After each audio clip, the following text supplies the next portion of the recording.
학습이론 기출문제 해설을 시작하겠습니다. 자, 오늘 공부할 내용은 1번부터 4번 문제풀이를 할 건데요. 자, 학습이론에서는 조건 형성이 반복이 되기 때문에 먼저 조건 형성 개념부터 보고 시작을 할게요. 기본적인 내용이기도 하지만 이 영상을 보시는 분들이 이제 다양한 분들이 있을 수 있기 때문에 간단한 개념도 설명하고 넘어갈게요. 자, 이것은 고전적 조건 형성이에요. 자, 개가 음식을 보면 침을 흘리는 거예요. 그래서 음식을 보고 침을 흘리는 건 당연한 거기 때문에 그것은 무조건 자극이고 침을 흘리는 것은 무조건 반응이라고 해요. 그런데 이 종소리를 울려봐요. 종소리를 울리는 것은 침 흘리는 것과 전혀 상관이 없기 때문에 자, 이것은 그냥 중성 자극이에요. 자, 그런데 음식을 주기 전에 먼저 종소리를 주고 음식을 주고 또 종소리를 주고 음식을 주고 그러면 음식 때문에 침을 흘리겠지만 이게 반복이 되면 종소리를 듣고도 아, 음식을 주겠구나, 그래서 침을 흘리는 거예요. 나중에는 음식을 주지 않고 종소리만 울렸는데도 침을 흘리더라는 것이죠. 그래서 이 종소리와 음식이 이 자극이 연합되면 이건 중성 자극이 아니라 조건 자극이 되는 것이에요. 자, 그럼 이 종소리만 듣고 침을 흘리는 것은 처음에는 종소리 듣고 침을 흘릴 이유가 없었는데 이 연합된 자극에서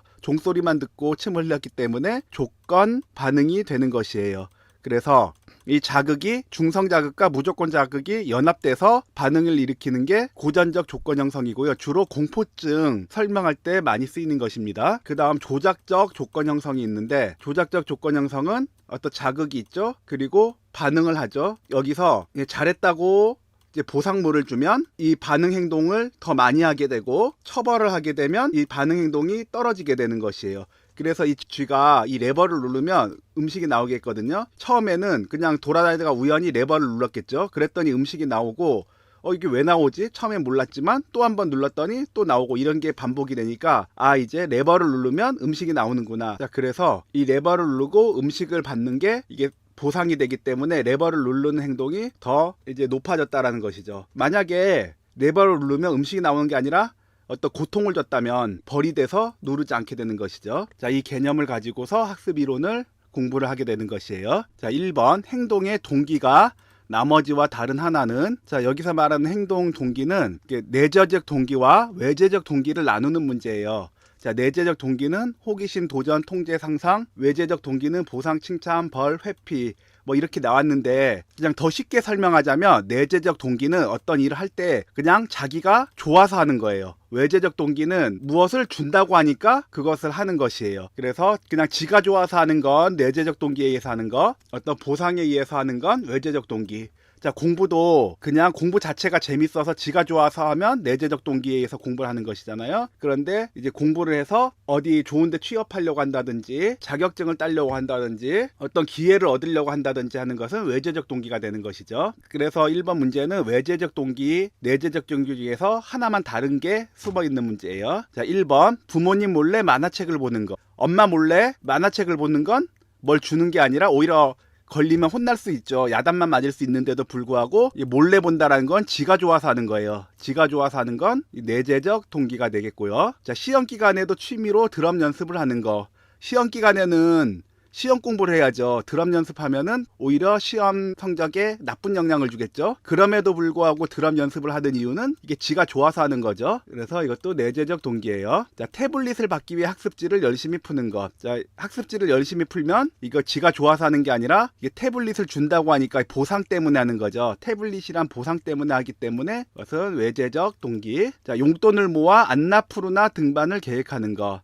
안나푸르나 등반을 하기 위해서 스스로 용돈을 모으고 있죠. 안나푸르나 등반을 하면 뭐 취업이 된다든지 상금을 받는다든지 이런 게 아니라 그냥 지가 좋아서 하고 있다라는 증거예요. 지가 좋아서 하는 거니까 내재적 동기. 자, 공부하면서 틈틈이 소설을 쓰는 것. 자, 소설을 쓰는 게 지금 하고 있는 공부에 대한 성적 향상에 도움이 안 될 가능성이 크죠. 그럼에도 불구하고 소설을 쓰는 이유는 지가 좋아서 소설을 쓰는 거죠. 자, 그러면 1번, 2번, 4번, 5번은 다 내재적 동기고 3번만 외재적 동기니까 나머지 다른 하나는 3번이 정답이었습니다. 자, 2번 볼게요. 다음 사례에 적용된 이론 원리는, 자, 보기 전에 1, 2, 3, 4, 5번 이 보기 문항이 전부 다 다른 이론을 얘기하고 있죠. 보기 문항부터 설명드리고 문제를 풀어보도록 하겠습니다.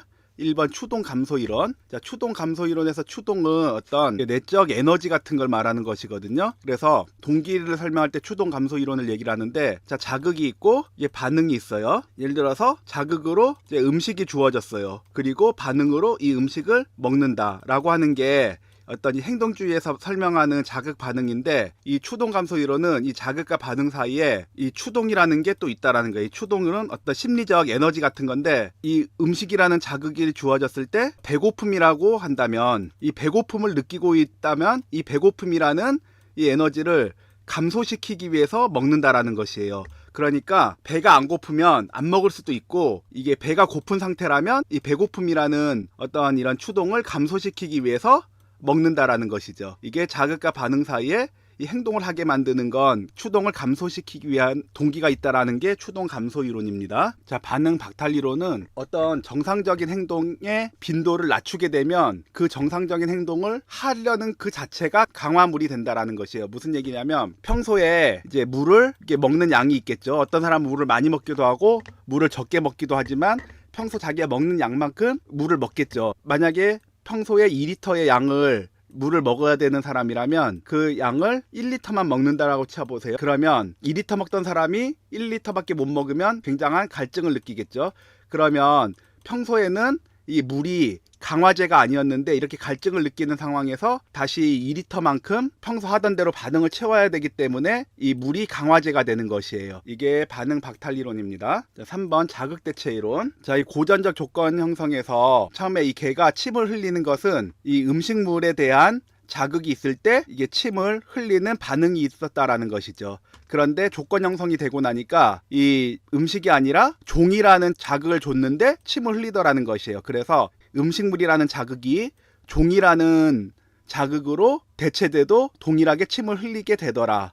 이게 자극 대체 이론입니다. 자, 2번 이과정 이론. 자, 조건 형성에는 고전적 조건 형성과 조작적 조건 형성이 있었죠. 그런데 이 과정 이론이라는 것은 이 두 가지가 동시에 작동할 수도 있다라는 것이에요. 예를 들어서 어떤 어린아이가 자주 엄마한테 매를 맞는다고 칠게요. 훈육을 하기 위해서 매를 들었는데 이제 회초리를 들잖아요. 그러면 잘못한 거에 대해서 이제 회초리를 때리면은 많이 아프겠죠. 그럼 이 아이 입장에서는 회초리를 이게 보는 순간 공포에 질린다는 것이에요. 즉 회초리가 처음에는 이제 무서워할 이유가 없는 중성 자극이었는데, 회초리로 매를 맞다 보니까 이 회초리가 공포 반응과 연합이 돼서 이 회초리를 보면 이 공포 반응을 일으키게 되는 것이에요. 그러니까 고전적 조건 형성이 이제 적용이 된 것이죠. 그리고 이 매로 훈육을 당하기 위해서 회초리를 맞으니까 매 맞을 행동을 안 하려고 하겠죠. 그러니까 이 처벌을 통한 매 맞을 행동이 감소가 되는 것이에요. 그러니까 매 맞고 행동이 감소되는 건 조작적 조건 형성이죠.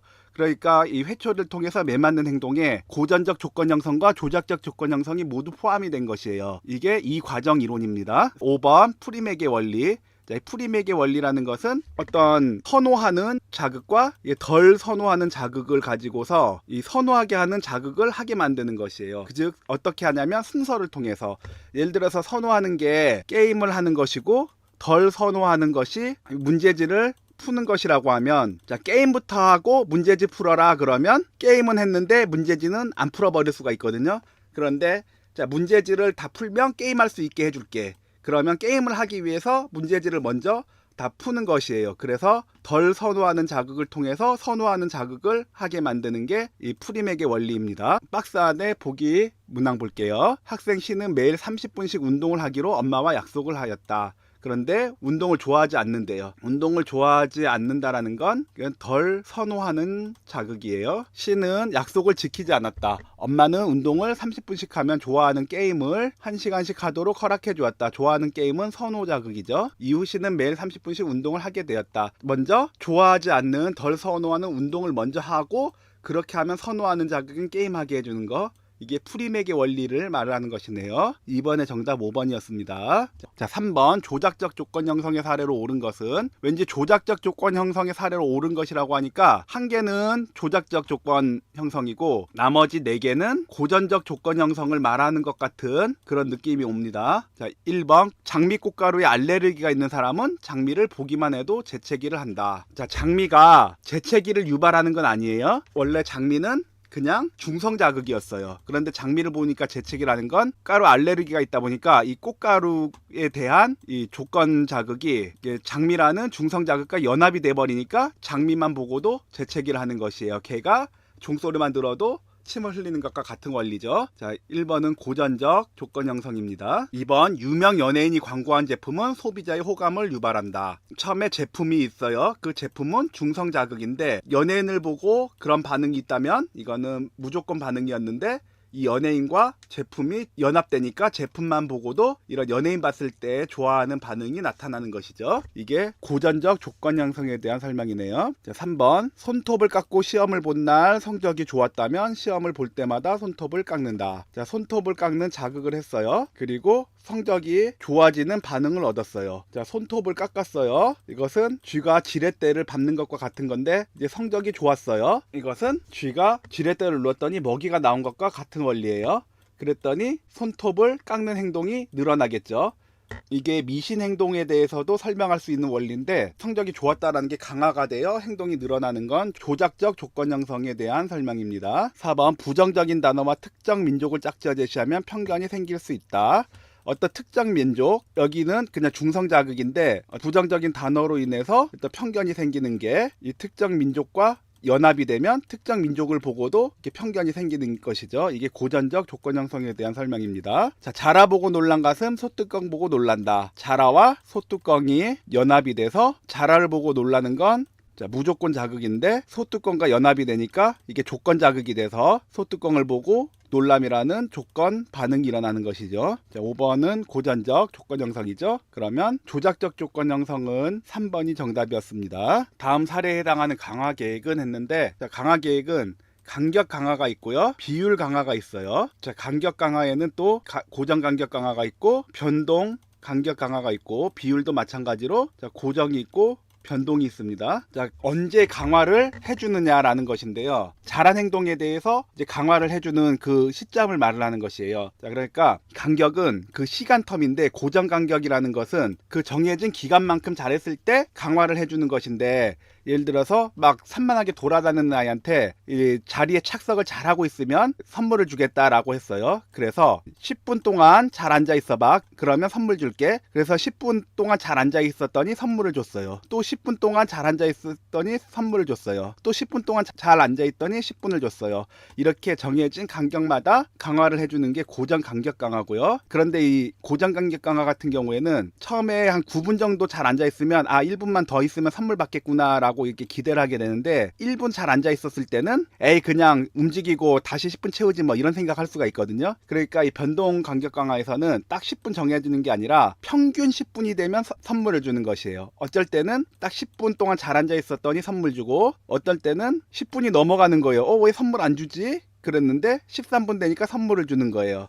자, 이번에는 좀 오래 앉아 있어야 되나 그래야 되는데 7분만 앉아 있었더니 또 선물을 주는 거예요. 그러니까 이 아이 입장에서는 어쩔 때는 좀 많이 앉아 있어야 선물을 줄 때도 있지만 조금 앉아 있어도 선물 줄 때도 있으니까 항상 긴장하고 이제 잘 앉아 있어야 되는 것이죠. 어쨌든 10분이라고 하면 평균 10분이 되면 이제 선물을 맞춰서 주는 거예요. 이게 변동 간격 강화고요. 자, 비율 간격 강화 같은 경우에는 시간이 아니라 이 비율, 즉 횟수를 말하는 거죠.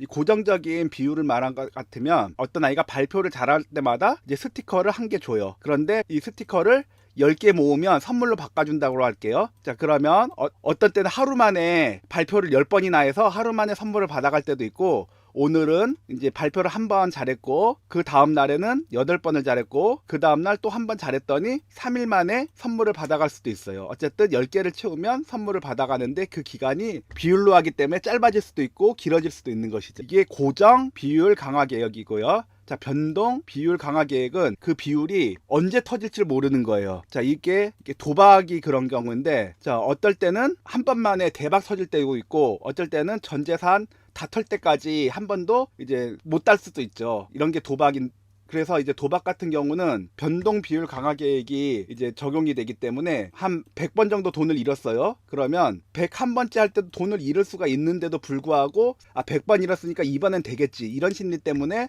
더 빠져드는 거예요. 그래서 도박 중독 같은 경우 이제 변동 비율 강화 계획으로 설명이 됩니다. 박스 안에 볼게요. 정류장에 도착하기 직전에 버스가 출발했다. 15분에 한 대씩 버스가 온다는 사실을 알고 있어서 처음 몇 분간은 버스가 오는지 신경을 쓰지 않다가 15분이 다 되어감에 따라 버스가 오는지를 자주 쳐다보게 되었다. 설명 하나 안 한 게 있네요. 1번 연속 강화 계획은 이런 간격이나 비율 없이 그냥 잘한 행동 할 때마다 그때그때 강화를 해주는 게 연속 강화 계획입니다. 자, 박스 안에 보면 이제 15분이라는 거는 비율이 아니고 시간이죠. 시간이기 때문에 비율 강화가 아니라 이 간격 강화예요. 그래서 변동 간격 강화냐 고정 간격 강화냐 이걸 봐야 되는데, 어쩔 때는 버스가 10분 만에 오고 어쩔 땐 20분 만에 와가지고 평균 15분에 한 대다 이러면 변동 간격인데 정확히 15분에 한 대죠. 그러면 이것은 고정 간격이에요. 그래서 고정 간격 강화 계획이 되겠습니다. 정답 2번이에요. 5번 기억에 관한 설명으로 옳은 것을 모두 고른 것은, 자, 여기서는 초두 효과, 촉진, 순행 간섭, 역행 간섭,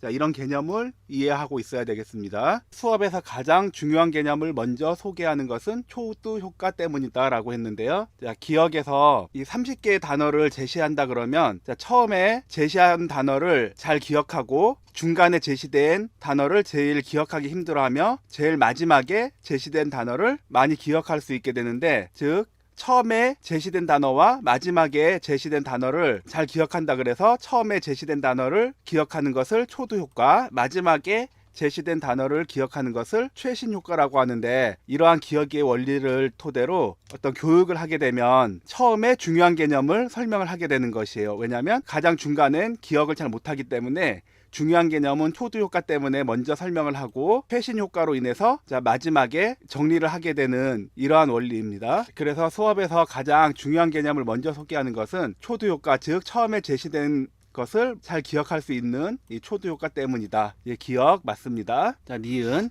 영어가 모국어인 학생이 라틴어를 배우면 라틴어가 영어 이해에 도움이 되는데 이를 역행 촉진이라고 한다 라고 하는데요. 자, 이 촉진이라는 것은 처음에 배운 것을 이 유사한 어떤 다른 것에도 잘 기억할 수 있게 해주는 것인데, 자, 라틴어라는 외국어를 먼저 배웠어요. 그러면 이 라틴어를 배웠던 이 학습 경험이 영어를 이해하는데도 도움을 주더라. 이게 촉진이에요. 어렸을 때 리코더를 잘 부는 것을 배웠던 경험이 있으면 나중에 이 색소폰을 배우는데도 도움을 받는다라고 하면 이 역시 촉진이라고 할 수 있겠죠. 그래서 처음 배웠던 게 나중에 배우는 거에 영향을 주는 것, 이게 촉진이라고도 하고요. 역행 촉진이라고도 합니다. 자, 니은 맞습니다. 다음은 간섭에 대해서 설명을 하려고 하는데, 간섭에는 순행 간섭과 역행 간섭이 있어요. 이 순행 간섭이든 역행 간섭이든 둘 다 어떤 것을 잘 기억하지 못하게 한다는 뜻입니다. 그래서 기억에 대해서 지금 설명을 하고 있는데, 자, 기억을 한자로 이렇게 쓰잖아요. 자, 이것을 어떻게 읽냐면 우리나라에서는 당연히 이제 기억이라고 읽는다 이렇게 했겠죠. 처음에 한국 사람이라면 이것을 기억이라고 배웠을 거예요. 그래서 이 한자를 보면 기억이라고 읽는데, 나중에 중국어를 배웠어요. 그러면 중국어에서는 지이 이렇게 읽거든요. 그러니까 한자는 간체자를 쓰긴 하지만 중국어도 번체자는 이렇게 기억이라고 써요. 그런데 읽을 때는 지이 이렇게 읽는데, 자, 먼저 배운 것은 뭐냐면 기억이라고 읽었죠. 그래서 나중에 중국어를 배우는데 이것을 지이라고 읽어야 되는데, 이 한자를 보면 먼저 기억이라고 읽어봤기 때문에 중국어로는 이제 지이라고 읽는 것을 이제 방해를 받는 것이에요. 이렇게 먼저 배운 것 때문에 나중에 배우는 걸 방해를 받아서 기억하지 못하는 걸 순행 간섭이라고 하고요. 나중에 중국어를 배웠는데 중국어로는 이 한자를 지이 이렇게 읽게 됐는데 나중에 이제 한국말로 어떻게 읽었지라고 하면 나중에 중국어 배운 것 때문에 한국어로 기억이라고 읽는다는 것이 잘 기억이 안 나는 것이에요. 즉 나중에 배운 것 때문에 먼저 배운 것을 기억해내는 게 방해를 받는다면 이게 역행 간섭입니다. 즉 순행 간섭은 먼저 배운 것이 나중에 배우는 걸 방해하는 것이고, 역행 간섭은 나중에 배운 게 먼저 배운 것을 기억해내는데 어렵게 만드는 것이에요. 자, 디귿 일주일 전에 먹었던 저녁 메뉴를 기억하지 못하는 것은 수냉 간섭 때문이다 라고 했는데, 일주일 전에 먹었던 저녁 메뉴를 왜 기억을 하기 힘들까요? 바로 어제 먹었던 저녁 메뉴는 바로 기억이 나는데, 그렇기 때문에 어제 맛있게 먹었던 김치찌개 때문에 일주일 전에 먹었던 된장찌개는 기억하지 못하게 되는 것이 역행 간섭에 대한 설명인데, 순행 간섭이라고 했으니까 틀린 설명이 되겠습니다. 자, 리을 친구가 이름을 개명했는데 예전 이름이 떠오르는 것은 역행 간섭 때문이다 라고 했는데, 철수라는 이 친구가 수연이라고 개명을 했어요. 그러면 이 친구를 보면 수연아 하고 불러줘야 되는데, 먼저 철수라고 불렀던 그 경험 때문에 자꾸 수연이가 아니라 이 친구를 보면 철수라는 이름이 생각이 나는 것이고, 이제 수연이라는 이름은 잘 생각이 안 나요. 이것은 먼저 철수라는 이름을 불러봤기 때문이죠. 먼저 배운 게 나중에 기억하는 것을 방해하는 게 순행 간섭이죠. 그런데 역행 간섭이라고 했으니까 틀린 설명이 되고요. 자, 기억, 니은만 맞는 설명이기 때문에 1번이 정답이었습니다. 자, 6번 반두라가 제시한 자기 효능감의 근원이 아닌 것은, 자, 자기 효능감이라는 거는 나는 할 수 있다 이런 것인데, 이런 자기 효능감이 생겨나는 것은, 자, 반두라는 성취감, 대리적 경험, 언어적 설득, 생리적, 정서적 상태라고 이야기를 했는데, 자, 이게 영어를 번역한 거기 때문에 막 용어들이 다르게 나올 수가 있어요. 이제 성취감 같은 경우에는 완숙 경험이라고도 번역이 되기도 하고 성취 경험이라고도 번역이 되기도 하는데, 자기가 어떤 것들을 먼저 성취를 했어요. 완성을 시켰어요. 그러면 자, 이런 성취 경험이 나는 할 수 있다라는 자기 효능감을 형성하게 되는 것이죠. 또 대리적 경험이 있는데, 다른 사람이 어떤 일을 성취하거나 실패를 하는 걸 봤어요. 그러면 저것은 나도 할 수 있겠다 라는 이런 대리적 경험을 통해서 자기 효능감이 형성이 되는 것이고, 언어적 설득이라고도 하고 사회적 설득이라고 번역되기도 하는데요. 중요한 건 설득이에요. 다른 사람들이 어떤 칭찬받는 거, 격려해 주는 거, 이런 것들이 나는 할 수 있다라는 자기 효능감이 성취가 되는 것이고요. 이 생리적 정서적 상태라는 것은 스트레스 관리를 어떻게 잘 하느냐에 따라 자기 효능감이 형성이 되는 것이에요. 자, 그래서 반두라가 제시한 자기 효능감의 근원은 4가지였죠. 생리적성, 대리 경험, 사회적 설득, 완숙 경험, 이렇게 4가지인데, 자, 외저적 동기는 자기 효능감에 대한 것이 아니라 외재적 동기, 내재적 동기라고 해서 이 동기를 말을 하는 것이에요. 즉, 외재적 동기는 어떤 일을 함에 있어서 그거에 따라서 주어지는 보상 때문에 하는 것이 외재적 동기고, 내재적 동기는 자기 성취감 같은, 즉 자기가 좋아서 하는 것을 내재적 동기라고 하는 것이에요. 영어 공부를 할 때 토익 점수 잘 받아서 좋은데 취업하려고 하면 그건 외재적 동기로 인해서 공부를 하는 것이고, 새로운 언어 습득에 대한 성취감 때문에 영어 공부를 하고 있다면 내재적 동기에 의해서 공부를 하고 있는 것이죠. 이런 설명이라서 3번은 자기 효능감의 근원과는 상관이 없는 것입니다. 그럼 6번의 정답은 3번이었습니다. 자, 7번 다음 사례에서 집단 비해 학습 유형은 이라고 했는데, 자, 이 보기에 나온 것 다 개념 이해하고 문제를 보겠습니다. 자, 변별 학습이라는 것은 뭘 변별한다라는 것이죠. 자, 예를 들어서 이 개가 있는데 이 종소리를 듣고서 음식을 줬더니 나중에는 이 종소리만 듣고도 침을 흘리더라. 이게 고전적 조건 형성이었죠. 그래서 이 종소리와 음식이 연합되니까 종소리만 듣고도 이 침을 흘리는 조건 반응을 보이게 되는데, 만약에 종이 아니라 실로폰을 쳤다고 해볼게요. 근데 실로폰을 쳤는데도 침을 흘렸다 이러면은 이것은 일반화가 됐다라고 하는데, 자, 종과 유사한 또 차인벨을 쳤다고 할게요. 그러면 종을 쳤는데 침을 흘렸다. 그런데 차인벨을 쳤더니 침을 흘리지 않더라. 이것은 종과 차인벨 소리는 그 차이를 알고 있는 것이죠. 이런 차이를 아는 것이 변별학습입니다. 자, 통찰학습. 자, 통찰학습에 대한 실험이 있는데, 자, 원숭이가 이게 바나나예요, 이거는. 그런데 이 바나나를 너무 높게 있어서 먹을 수가 없죠. 그런데 원숭이가 이것을 포기하는 듯 싶더니 한참을 앉아서 뭔가 생각하는 것 같은 거예요. 그런데 갑자기 어떤 아이디어가 떠올랐는지 갑자기 어떤 행동을 하기 시작하는데, 그게 뭐냐면 이 상자들을 이렇게 쌓아가지고 다 쌓은 데 올라가서 이 바나나를 먹었던 거예요. 그러면 이 원숭이한테는 이 상자를 쌓아서 먹을 수 있다라는 거를 누가 가르쳐 준 게 아니었거든요. 그런데 갑자기 곰곰이 생각하다가 이러면 되겠다라고 번뜩 아이디어가 생각난 것이죠. 그 학습에 대해서도 이거구나 라고 어떤 통찰을 얻고 할 수가 있다라는 것이에요. 그게 통찰학습입니다. 자, 관찰학습은 내가 직접 경험한 게 아니라 다른 사람을 보는 것이에요. 그래서 유명한 게 보보인형 실험인데요. 이 보보인형을 예뻐해주는 그런 것을 먼저 사전에 보고 나서 이 보보인형이 있는 곳으로 아이가 갔더니 예뻐해주고 그랬는데, 보보인형을 막 때리고 이런 장면을 사전에 보여주고 이 보보인형에 갔더니 이 아이가 막 보보 인형을 막 발로 차고 때리고 못 살게 굴더라는 것이에요. 그것은 보보 인형을 뭐 예뻐해줘야 된다 또는 때려야 된다 이렇게 가르쳐 준 게 아니라 다른 사람이 하는 것을 보고 나서 학습이 되는 것이에요. 이게 관찰학습입니다. 잠재학습은 이 쥐가 미로를 빠져나가는 이 실험에 대해서 설명을 해야 되는데, 이 세 가지 실험이 있었어요. 하나는 이 쥐가 미로를 빠져나갈 때마다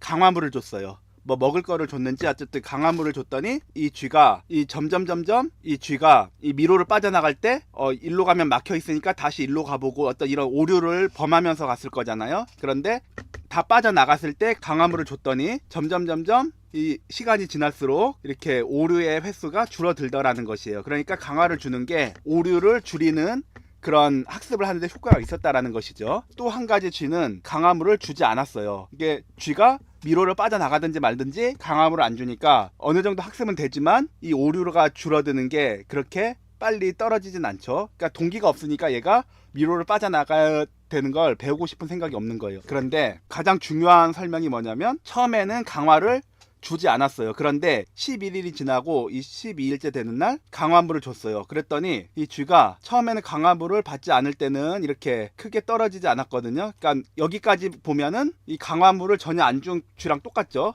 실제로 강화물을 안 줬으니까. 그런데 11일째는 강화물을 줬더니 오류가 확 줄어드는 것이에요. 그러니까 그게 무슨 말이었냐면, 사실은 강화물을 안 줬다라고 해서 학습이 안 된 게 아니라 이미 빠져나가는 게 학습이 돼 있었다라는 것이에요. 그런데 강화물을 계속 안 줬더니 학습이 안 된 것처럼 보였던 쥐가 이 시점에서 강화물을 줬더니 매일 강화를 한 쥐와 똑같이 내려갔죠. 이건 뭐냐면, 기존에 그 학습의 효과를 보여주지 않았을 뿐이지 똑같이 미로를 빠져나가는 걸 알고 있다가 그 강화물을 주는 그 동기가 생기니까 이 학습된 결과를 보여줬던 것 뿐이에요. 그게 잠재적으로 사실은 11일까지도 학습이 돼 있었던 것이죠. 이게 잠재학습의 개념입니다. 5번 미신학습. 자, 이것은 어떤 행동을 했어요. 그랬더니 강화를 주면 이게 행동 빈도가 높아지고 처벌을 하면 빈도가 낮아진다라는 것이죠. 그런데 이 강화물이 상관없는 것으로 강화물을 받을 수가 있거든요. 예를 들어서 누가 이제 시험날 가야 되는데 너무 바빠서 머리를 안 감고 양치질도 안 하고 하여튼 씻지 않고 시험을 봤는데 시험을 너무 잘 본 거예요. 이게 100점을 맞았어요. 그랬더니 이 100점 맞은 이게 강화물이 돼서 씻지 않으면 시험을 잘 본다. 이렇게 돼서 씻지 않는 행동이 빈도가 높아져 버리는 거예요. 그래서 씻는 것과 성적이 잘 받는 건 관계가 없음에도 불구하고 씻지 않으면 성적이 높아진다. 이런 어떤 미신이 학습되는 게 미신학습입니다. 자, 톨만과 혼지큐는 쥐를 사용하여 미로찾기 실험을 실시하였다. 자, 미로찾기 실험이라고 했을 때 벌써 감이 오죠. 집단 A 쥐에게는 목표 지점에 도달할 때마다 보상을 하고요. B한테는 보상을 하지 않다가 11일째부터 목표 지점에 도달하면 보상을 했어요. 그 결과 B는 11일째, 이 11일째가 뭐냐면 강화물을 주기 시작한 그 시점이죠. 이때부터 오류가 급격하게 줄어들었다. 즉 10일까지 보상을 하지 않은 동안에도 사실은 학습이 된 거예요. 그렇지만 나타나지 않았을 뿐이죠. 이게 잠재적인 학습이 돼 있다라는 것이 밝혀진 실험이에요. 이게 잠재 학습에 대한 설명이었습니다. 7번의 정답 4번이었습니다. 자, 8번 볼게요. 뇌의 구조와 기능에 관한 설명으로 옳지 않은 것은, 자, 뇌에 관한 문제는 어렵게 생각할 수도 있지만 이 청소년 상담사 상급 문제에 나오는 그 범위는 넓지 않거든요. 그러니까 이 뇌에 관한 문제는 몇 문제 반복하다 보면은 충분히 맞출 수 있습니다. 자, 1번 뇌의 국소화는 출생 후 2, 3년에 걸쳐서 이루어진다. 자, 뇌의 국소화는 이 뇌라는 것이 이 좌뇌와 우뇌의 역할이 구분이 되게 자리 잡는 걸 얘기를 하는 것이거든요. 즉 좌뇌에서는 이런 언어, 수학, 논리 이런 공부에 관련된 뇌고, 우뇌에서는 그림, 색상, 공간, 상상, 어떤 이런 창조적인 뇌예요. 자, 오른손잡이인 사람들은 오른손을 쓸수록 이 좌뇌가 이제 개발이 되는 것이고, 왼손잡이들 주로 좌측을 사용하는 사람들은 이 우뇌가 자극을 받아서 개발이 되거든요. 그래서 이제 성인들 같은 경우에는 이 오른손잡이들이 오른손으로 밥을 먹잖아요. 그런데 왼손으로 밥을 먹으려고 하면은 좀 힘들어요. 왼손잡이인 사람들이 왼손으로 글을 쓰는데 오른손으로 글을 쓰려고 하면 좀 힘들거든요. 그런데 이 3세 미만의 아이들 같은 경우에는 밥을 먹으라고 숟가락을 쥐어주면 어떨 때는 오른손으로 먹고 어떨 때는 왼손으로 먹거든요. 이게 아직 뇌의 국소화가 완전히 이루어지지 않았기 때문에 오른손잡이다 왼손잡이다 이 구분이 이게 명확하지가 않아요. 그러나 3세 이후에 뇌의 국소화가 이루어지고 나서는 그 아이가 오른손잡이인지 왼손잡이인지 알 수 있게 관찰이 되죠. 자, 1번 맞는 설명입니다. 자, 2번 신경 가소성은 뇌가 경험한 결과들을 재조직하거나 수정하는 능력이다. 자, 뇌에 뇌세포가 있죠. 뉴런이라고 하는데 이런 뇌세포들이 이렇게 연결돼서 이렇게 신경망을 이루거든요. 이런 뇌세포들이 수천억 개가 있고 그것들이 신경망을 이루고 있어요. 그래서 많이 사용할수록 촘촘히 되는데 만약에 어디를 이렇게 손상을 입었어요. 그러면 불과 몇십 년 전에는 신경 가소성에 대해서 이제 모를 때는 이 손상된 부분은 영원히 쓸 수 없다라고 이렇게 알고 있었거든요. 그런데 이 경험이라든지 학습이라든지 어떤 자극을 통해서 여기가 손상이 돼도 다시 또 이 주변에 있는 이런 뇌세포들이 새로 연결이 돼서 그 손상된 부분을 완전히 똑같이 할 수는 없지만 어떤 대체 기능들을 한다라는 것이에요. 이게 신경 가소성이고 이제 성인이 돼서도 신경 가소성이 일어날 수 있다라는 이런 가능성을 보여주는 것이에요. 자, 2번 맞고요. 자, 3번. 자, 3번은 해마, 4번은 편도체에 대해서 설명을 하는데 이 뇌 중에서 이 변형계라고 하는 부분이 이 감정을 다루는 것이에요. 그래서 이 손해나 뭐 연수 부분은 호흡하고 이런 생명과 직결되는 것이기 때문에 이것을 파촉류의 뇌라고 하고요. 이 변형계 부분을 이제 감정이 있는 부분이라고 해서 이것을 포유류의 뇌라고 하고 이 대뇌 부분이 어떤 인간이 하는 고차원적인 사고를 한다고 해서 이걸 인간의 뇌라고도 이렇게 구분을 하는데 이 감정을 다루는 이 변형계에 대한 부분이 문제에 잘 나와요. 그런데 이 문제에 나오는 것은 편도체, 해마, 시상하부 이 정도밖에 없으니까 어려운 건 아닙니다. 이제 이 편도체라는 부분이 감정을 말하는데 특히 공포 감정과 연관이 깊어요. 그래서 이 쥐가 보면은 고양이 있는데 쥐를 갖다 놓으면 어떡하죠? 쥐가 기겁을 하고 도망을 가겠죠. 그런데 이 쥐의 뇌의 편도체가 손상된 쥐를 고양이한테 갖다 놨더니 무서워하지 않고 까불다가 죽는 거죠. 왜? 이 편도체가 손상이 되면 공포를 느낄 수 없기 때문에 그런 것이에요. 그래서 공포 감정 같은 게 편도체가 담당한다. 이게 굉장히 잘 나오고요. 그 다음에 이 해마 부분은 이게 그 바다에 사는 그 해마처럼 생겼다고 해서 이름을 해마라고 하는데 이게 단기 기억과 밀접한 관계가 있어요. 그러다 보니까 이 해마가 손상이 되면 바로 있었던 일을 기억을 못해요. 그래서 이제 치매 걸리신 분들 같은 경우에는 오래전에 있었던 일들은 잘 기억을 하는데 바로 전에 내가 밥을 먹었는지 안 먹었는지 기억을 못 하거든요. 이제 술 먹은 사람들 같은 경우에는 이 해마가 무리가 가요. 그러니까 술에 만취한 사람들이 이 장기 기억이 있어서 어떻게 집에 잘 찾아는 가거든요. 그런데 눈 떠보면 누가 데려다 준 것도 아닌데 집에는 잘 왔어요. 그런데 어떻게 집에 왔는지는 기억을 못 하는 거예요. 그게 이 해마와 관련이 있는 것이에요. 스트레스를 많이 받아도 이 해마를 자극하기 때문에 스트레스를 많이 받는 상황에서 공부한 거는 기억이 잘 안 나요. 자, 해마의 손상은 절차적 기억의 응고화를 방해할 수 있다. 자, 해마가 손상이 되면 단기 기억을 못 한다고 했죠. 그런데 절차적 기억은 이 장기 기억을 말하는 것이에요. 자, 그러니까 운전을 하다가 어떤 이유로 운전을 안 하게 됐어요. 그리고 10년이 지나서 운전대를 잡았는데 운전이 잘 되는 거예요. 왜냐하면 그게 이 절차 기억인 장기 기억이기 때문이에요. 자전거를 오래 안 탔는데 오랜만에 자전거를 타도 중심을 잘 잡고 갈 수 있는 것이 절차적 기억입니다. 피아노 같은 악기 다루는 것도 마찬가지죠. 그런데 해마의 손상과 이런 절차적 기억, 즉 장기 기억과는 관계가 없어요. 그러니까 3번이 틀린 문항이 되는 것입니다. 자, 편도체는 정서와 공격성의 통제를 담당한다. 편도체가 손상된 쥐는 고양이한테 까불다 죽었다 그랬죠.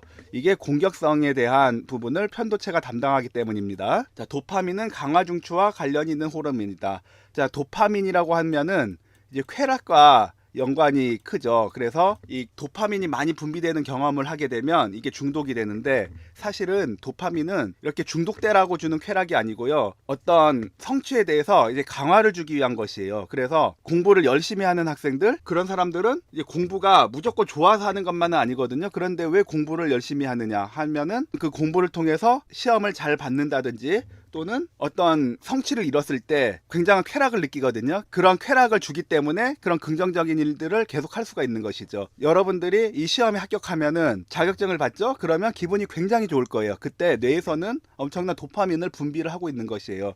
그러면 그 도파민의 그 쾌락을 맛보고 나면 기분이 좋기 때문에 또 다른 자격증을 취득하려고 할 수도 있고 아니면 또 다른 노력이 있어야 되는 일에 도전을 하게 될지도 몰라요. 그게 이 잘했다라고 주는 그런 강화로서 도파민이 분비가 되는 것이거든요. 그래서 도파민을 잘못 사용하면 중독이 되지만 어떤 성취에 대해서 그 일을 강화시키는 굉장히 이제 중요한 그런 신경 전달 물질인 것이에요. 자, 5번도 맞고 틀린 것은 3번이었습니다.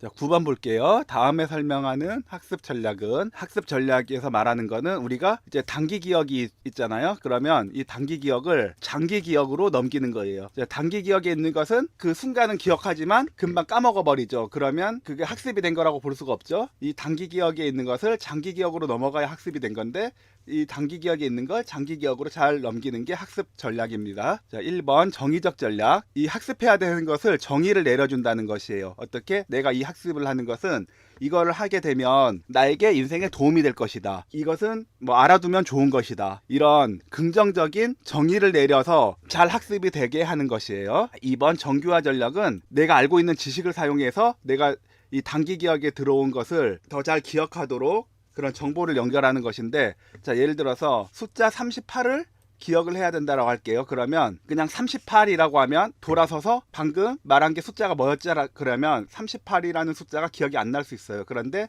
38이라는 숫자가 있을 때 휴전선 이전에 38선이 있었죠. 38선, 이렇게 내가 알고 있는 지식과 연결할 수도 있고, 고스톱 좋아하시는 분들은 38광땡 이렇게 연결을 할 수도 있어요. 그러면 좀 시간이 지나서 아까 숫자 뭐라고 그랬지? 그러면 38선의 38 또는 38광땡의 38 기억을 할 수가 있는 것이에요. 자, 3번 시연 전략. 자, 시연 전략은 38 한 번 듣고 그 다음에 다시 물어보면 모르잖아요. 그러니까 잊어버리지 않게 계속 이야기를 하는 거예요. 38, 38, 38, 38, 38. 내가 장기 기억으로 넘어갔다라고 생각이 들 때까지 계속 이야기하는 거예요. 38, 38, 38 이렇게요. 자, 주의 집중 전략. 자, 어떤 것을 기억하기 위해서 그 정보를 우리가 습득을 해야 되는데, 이 주의 집중을 방해하는 자극들이 많죠. 의도적으로 그런 주위에서 불필요한 자극들을 배제하고 내가 필요한 정보에 주의를 기울이는 게 주의 집중 전략입니다. 자, 조직화 전략은 우리가 한 번에 기억할 수 있는 게 7 플러스 마이너스 2라고 그러거든요.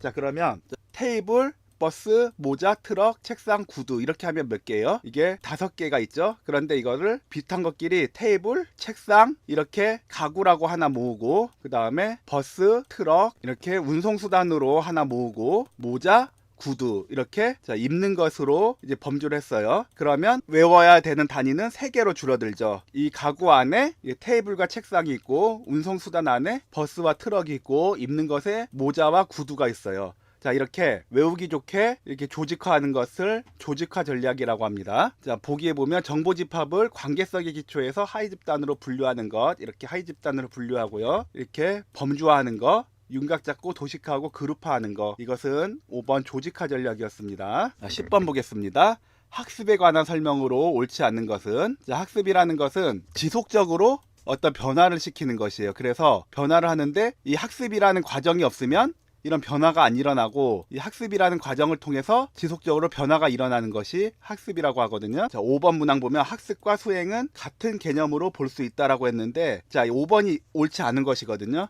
자, 학습이라는 것은 이제 지속되는 것이고, 수행은 그 시도를 해보는 걸 얘기를 하는 건데, 자, 예를 들어서 이제 고양이가 있어요. 자, 그런데 고양이가 뭘 잡아먹죠? 이게 쥐를 잡아먹잖아요. 그런데 고양이하고 쥐가 만났는데 고양이가 이 쥐를 잡아먹지 않고 또는 쥐의 눈치를 본다던가 이런 장면을 보면 저 고양이가 좀 띨띨하네 이렇게 말하시는 분들이 있는데, 왜냐하면 고양이가 쥐를 잡아먹는 게 본능이라고 생각하기 때문에 그런 것이에요. 그런데 고양이가 쥐를 잡아먹는 건 본능이 아니에요. 이건 학습이에요. 그래서 고양이가 자기 엄마 고양이가 쥐를 잡아먹는 것을 보고 쥐 잡아먹는 게 학습된 고양이는 쥐를 잡아먹는데, 한 번도 고양이가 쥐를 잡아먹는 거를 본 적이 없는 고양이는 쥐를 갖다 줘도 쥐를 잡아먹지 않아요. 그런데 이 고양이가 엄마 고양이가 쥐를 잡아먹는 거를 봤어요. 이 새끼 고양이가 이 쥐 잡아먹는 게 학습이 됐어요. 그러면 이 새끼 고양이도 쥐를 보면 잡아먹는 거예요. 이게 지속적인 변화기 때문에 이것을 학습이라고 하는 것이에요. 그런데 아직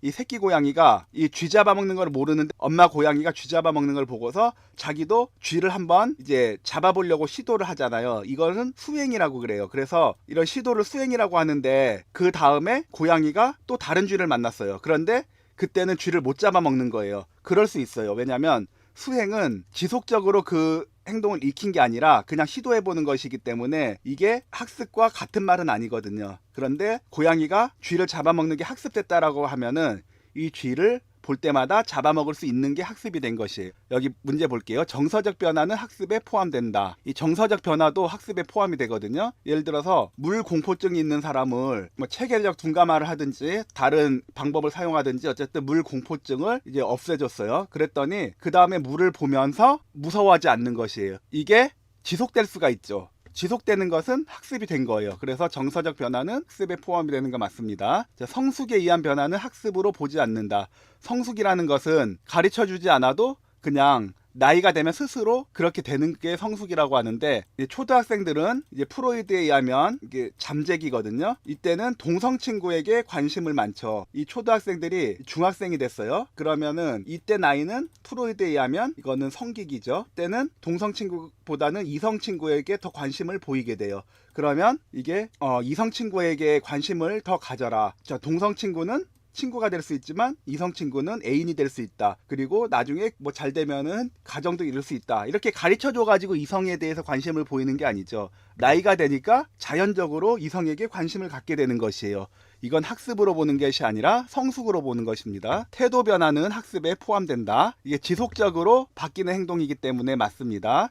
만약에 자리 착석이 되지 않는 돌아다니는 애를 어떤 강화 계획에 의해서 오래 자리 착석할 수 있는 그런 아이로 만들었어요. 이게 당연히 학습이 된 겁니다. 4번 비교적 영속적인 행동의 변화가 나타나야 된다. 영속적인 변화가 나타나지 않으면 한 번 한 거는 수행했다라고는 할 수 있지만 학습이 된 건 아니죠. 학습은 지속적인 영속적인 변화가 나타나야 됩니다. 그래서 틀린 건 5번이었습니다. 자, 11번 볼게요. 다음 사례에 적용된 조작적 조건 형성의 개념은, 자, 정답 문항을 보면은 부적 강화, 정적 강화, 부적 처벌 이런 내용을 봐서 강화 계획에 대한 예시일 거고요. 그 다음에 회피와 도피의 차이점을 알고 있는지 물어보는 문제입니다. 자, 강화라는 것은 학습자가 어떤 행동을 했어요. 그런데 그 행동이 바람직한 행동이라면 그 행동의 빈도가 늘어나게 해주는 게 강화고, 바람직하지 않은 행동을 했어요. 그러면 그 행동의 빈도가 내려가게 해주는 게 처벌이죠. 그런데 어떻게 그 바람직한 행동을 높여주게 할 것인가에 대한 그 강화를 정적 강화를 해주는 방법이 있고 부적 강화를 해주는 방법이 있어요. 처벌도 정적 처벌이 있고 부적 처벌이 있어요. 자, 이 부분에서 헷갈린 부분이 있다라면은 이 강화에서 정적 강화는 행동 빈도를 높여주고 부적 강화는 행동 빈도를 낮추는 것이다. 이렇게 잘못 이해하는 경우가 있는데, 무조건 강화는 정적이든 부적이든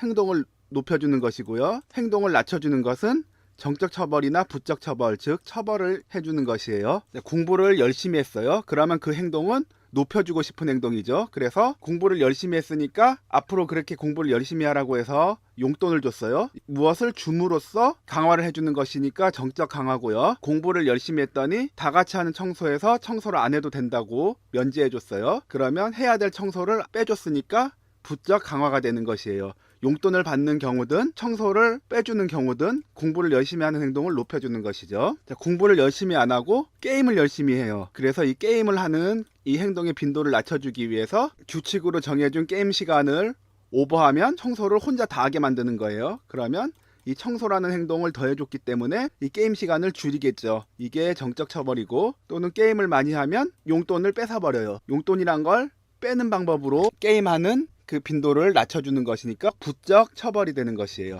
다시 말하자면 이 강화라는 것은 무조건 부적이든 정적이든 행동을 올려주는 거, 처벌이라는 것은 정적 처벌이든 부적 처벌이든 둘 다 행동의 빈도를 낮춰주는 것이에요. 자, 한 가지 더 보면 도피가 있고 회피가 있죠. 자, 도피나 회피나 이것은 둘 다 혐오 자극에서 피하는 것을 이야기를 하는데, 즉 도피와 회피는 둘 다 혐오 자극이 싫어서 일어나는 행동이에요. 그런데 도피와 회피의 차이점은 뭐냐면, 도피는 이 혐오 자극에서 달아나는 것이 도피고요. 이 혐오 자극을 애초에 받지 않기 위해서 피하는 것을 회피라고 해요. 자, 예를 들어볼게요. 이게 제가 겪었던 일인데, 퇴근 시간이 약간 지난 시간이었음에도 불구하고 지하철을 탔더니 사람들이 굉장히 많았어요. 지옥철이라고도 하죠.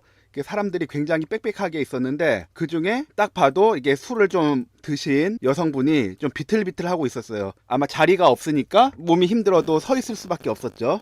그런데 비틀비틀하더니 불안불안했는데 아니나 다를까 갑자기 이 5바이트를 한 거예요. 그러자 이 빽빽해서 전혀 공간이 없었던 지옥철이었음에도 불구하고 사람들이 이 5바이트 한 곳에서 쫙 양옆으로 갈라지는 모세의 기적을 보았어요. 이 여성분이 구토를 하니까 사람들이 어떻게 해요? 아무리 공간이 없어도 쫙 갈라지는 이제 다른 곳으로 이제 피했던 것이죠. 그 피한 이유가 뭐냐면 이 여성분이 구토한 게 싫으니까 뭐 냄새도 나고 옷에 묻을 수도 있고 이게 혐오 자극이죠. 그러니까 이 혐오 자극에서 피해야 되니까 달아나는 게 도피예요. 반면에 회피는 뭐냐면 이 여성분이 이제 비틀비틀하고 딱 봐도 취해 있었거든요. 그리고 이게 구토하기 전에 이게 전조 증상이 있죠. 뭐 꺽꺽거리는 그런 전조 증상을 보니까 아직 구토를 하진 않았어요. 그런데 구토할 것 같으니까 애초에 이 구토라는 혐오 자극을 받지 않기 위해 다른 칸으로 가거나 저 끝으로 가거나 이 구토를 했어도 그 혐오 자극에 영향을 받지 않는 장소로 미리 도망가는 게 회피예요. 그래서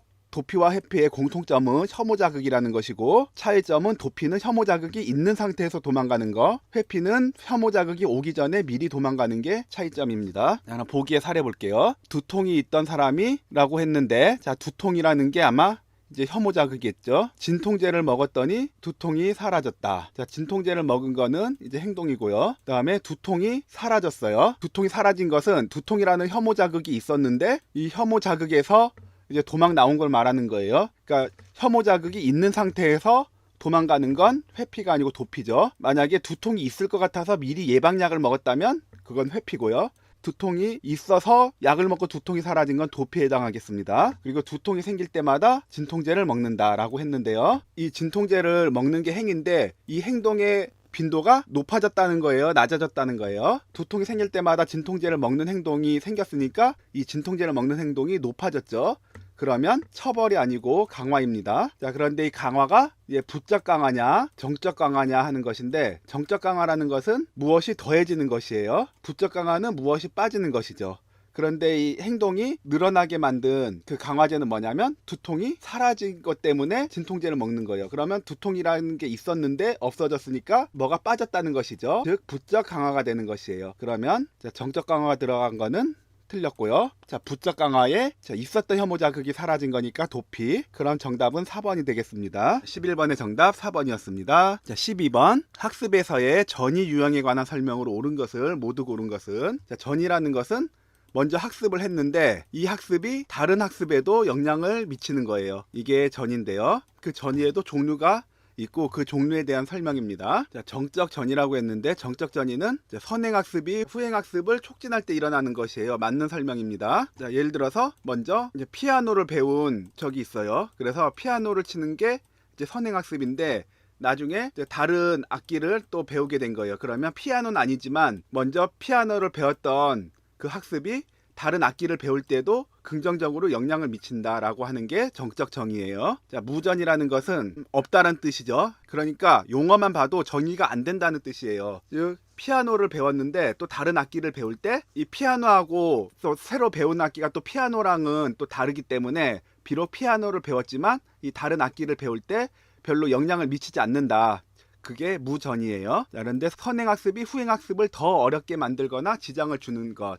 예를 들면은 피아노를 배운 사람이 나중에 또 디지털 피아노를 배우는데 똑같잖아요, 치는 것은. 그런데 이 피아노를 치는 사람이 이게 디지털 피아노를 칠 때 뭔가 음감이 다르고 뭔가 하여튼 다른 점이 있기 때문에 더 어렵게 느껴질 수도 있다라고 해요. 그래서 피아노의 음감과 디지털 피아노의 음감이 좀 다르기 때문에 오히려 선행학습이 방해가 된다라면은 이것은 정적 전이의 반대인 부적 전이에요. 그런데 설명은 부적 전이고 용어는 무전이니까 자, 이건 틀렸고요. 자, 디귿 원격 전이, 친절하게 영어도 써줬죠. 그러니까 멀리 있다라는 뜻인데요. 이 전이 될 때 피아노를 배운 사람이 디지털 피아노를 배운다 라고 하면은 이것은 굉장히 유사하죠.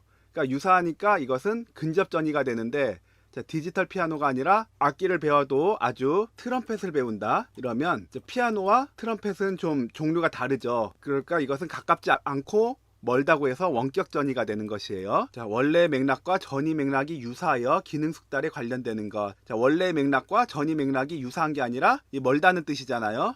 유사한 것은 근접 전이가 되는 것이고 원격 전이는 멀다라고 해야 되는데 유사하다고 했으니까 이것도 틀렸습니다. 자, 특수 전이. 자, 특수 전이와 또 상반되는 게 일반 전인데요. 자, 예를 들어서 이제 수학 공부를 이제 열심히 해서 수학 점수가 아주 높은 사람이 있다고 해요. 이 학생이 영어 공부를 하는데 수학과 영어는 아주 맥락이 다르죠. 왜냐하면 수학은 이과에 해당되는 그런 것이고 영어는 좀 문과에 해당되는 것이고, 하여튼 이 수리와 언어는 굉장히 다른 영역인데 이 수학을 열심히 하는 학생이 영어 성적에도 좋은 영향을 미치는 거예요. 왜냐하면 이 공부하는 내용은 다르지만 이 수학 공부를 할 때 학습하는 방법에 대한 그런 학습이 됐겠죠. 그래서 어떻게 공부를 해야지 짧은 시간 안에 효과적으로 이 학습이 이루어질 수 있을까라는, 이 수학 점수가 높은 학생은 수학을 하면서 학습 방법에 대한 학습이 됐단 말이죠. 그게 이 영어라는 다른 맥락의 공부를 할 때도 이 학습 방법은 그대로 적용이 되기 때문에 영어 점수도 높게 나타나는 것이에요.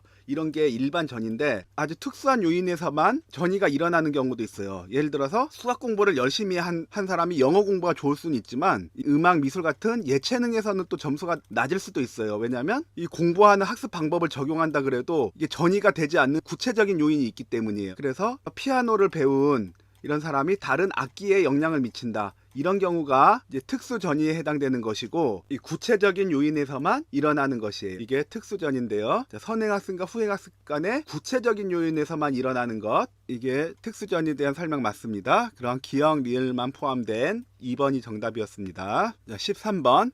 각성에 관한 설명으로 옳은 것을 모두 고른 것은, 각성이라는 것은 이 몰입의 모형으로 보면은 중간 정도의 실력과 이 높은 과제가 만났을 때 이 영역이 각성이라고 하는데요. 다른 관점에서 얘기하면 각성은 어떤 깨어있음이거든요. 이 깨어있음과 그다음에 깨어있음의 반대는 잠들어 있음이겠죠. 그러니까 이 상태에서 정도를 말하는 거예요. 그래서 이 깨어있는 정도가 높이 올라갈수록 각성 수준이 높다라고 하는 것이고, 이 깨어있는 정도가 밑으로 내려갈수록 각성 수준이 낮다라고 이야기하는 것이에요. 자, 각성 수준이 낮으면은 잠들어 있을 쪽으로 가죠. 그러면 이 학습이 힘들 수 있죠. 왜? 졸리면 공부가 안 되잖아요. 그러면 각성이 높으면 좋냐? 꼭 그것도 아니에요. 왜냐하면 각성이 너무 높아도 이 불안이 올라오기 때문에 학습이 온전히 다 되는 것은 아니에요. 그래서 사실 중간 정도가 좋아요. 자, 기억, 역도나 달리기처럼 많은 에너지가 소비되는 과제는 높은 각성 수준에서 최적으로 수행한다. 자, 에너지 소비가 높다라고 했잖아요. 자, 이럴 때는 각성도 같이 높을 때 이 에너지 소비가 높은 그런 활동에 적합해요. 자, 기억 맞습니다. 자, 일반적으로 각성 수준이 높을수록 최적의 수행이 이루어진다. 각성 수준이 너무 높아버리면 이 높아질수록 사실 불안한 모습도 같이 오거든요. 좀 안절부절 못한다던가 이런 불안한 모습에서는 학습에 영향을 미치죠. 좋지 않게 영향을 미쳐요. 그렇기 때문에 너무 높은 각성은 꼭 최적의 수행을 보이는 것이 아니고요.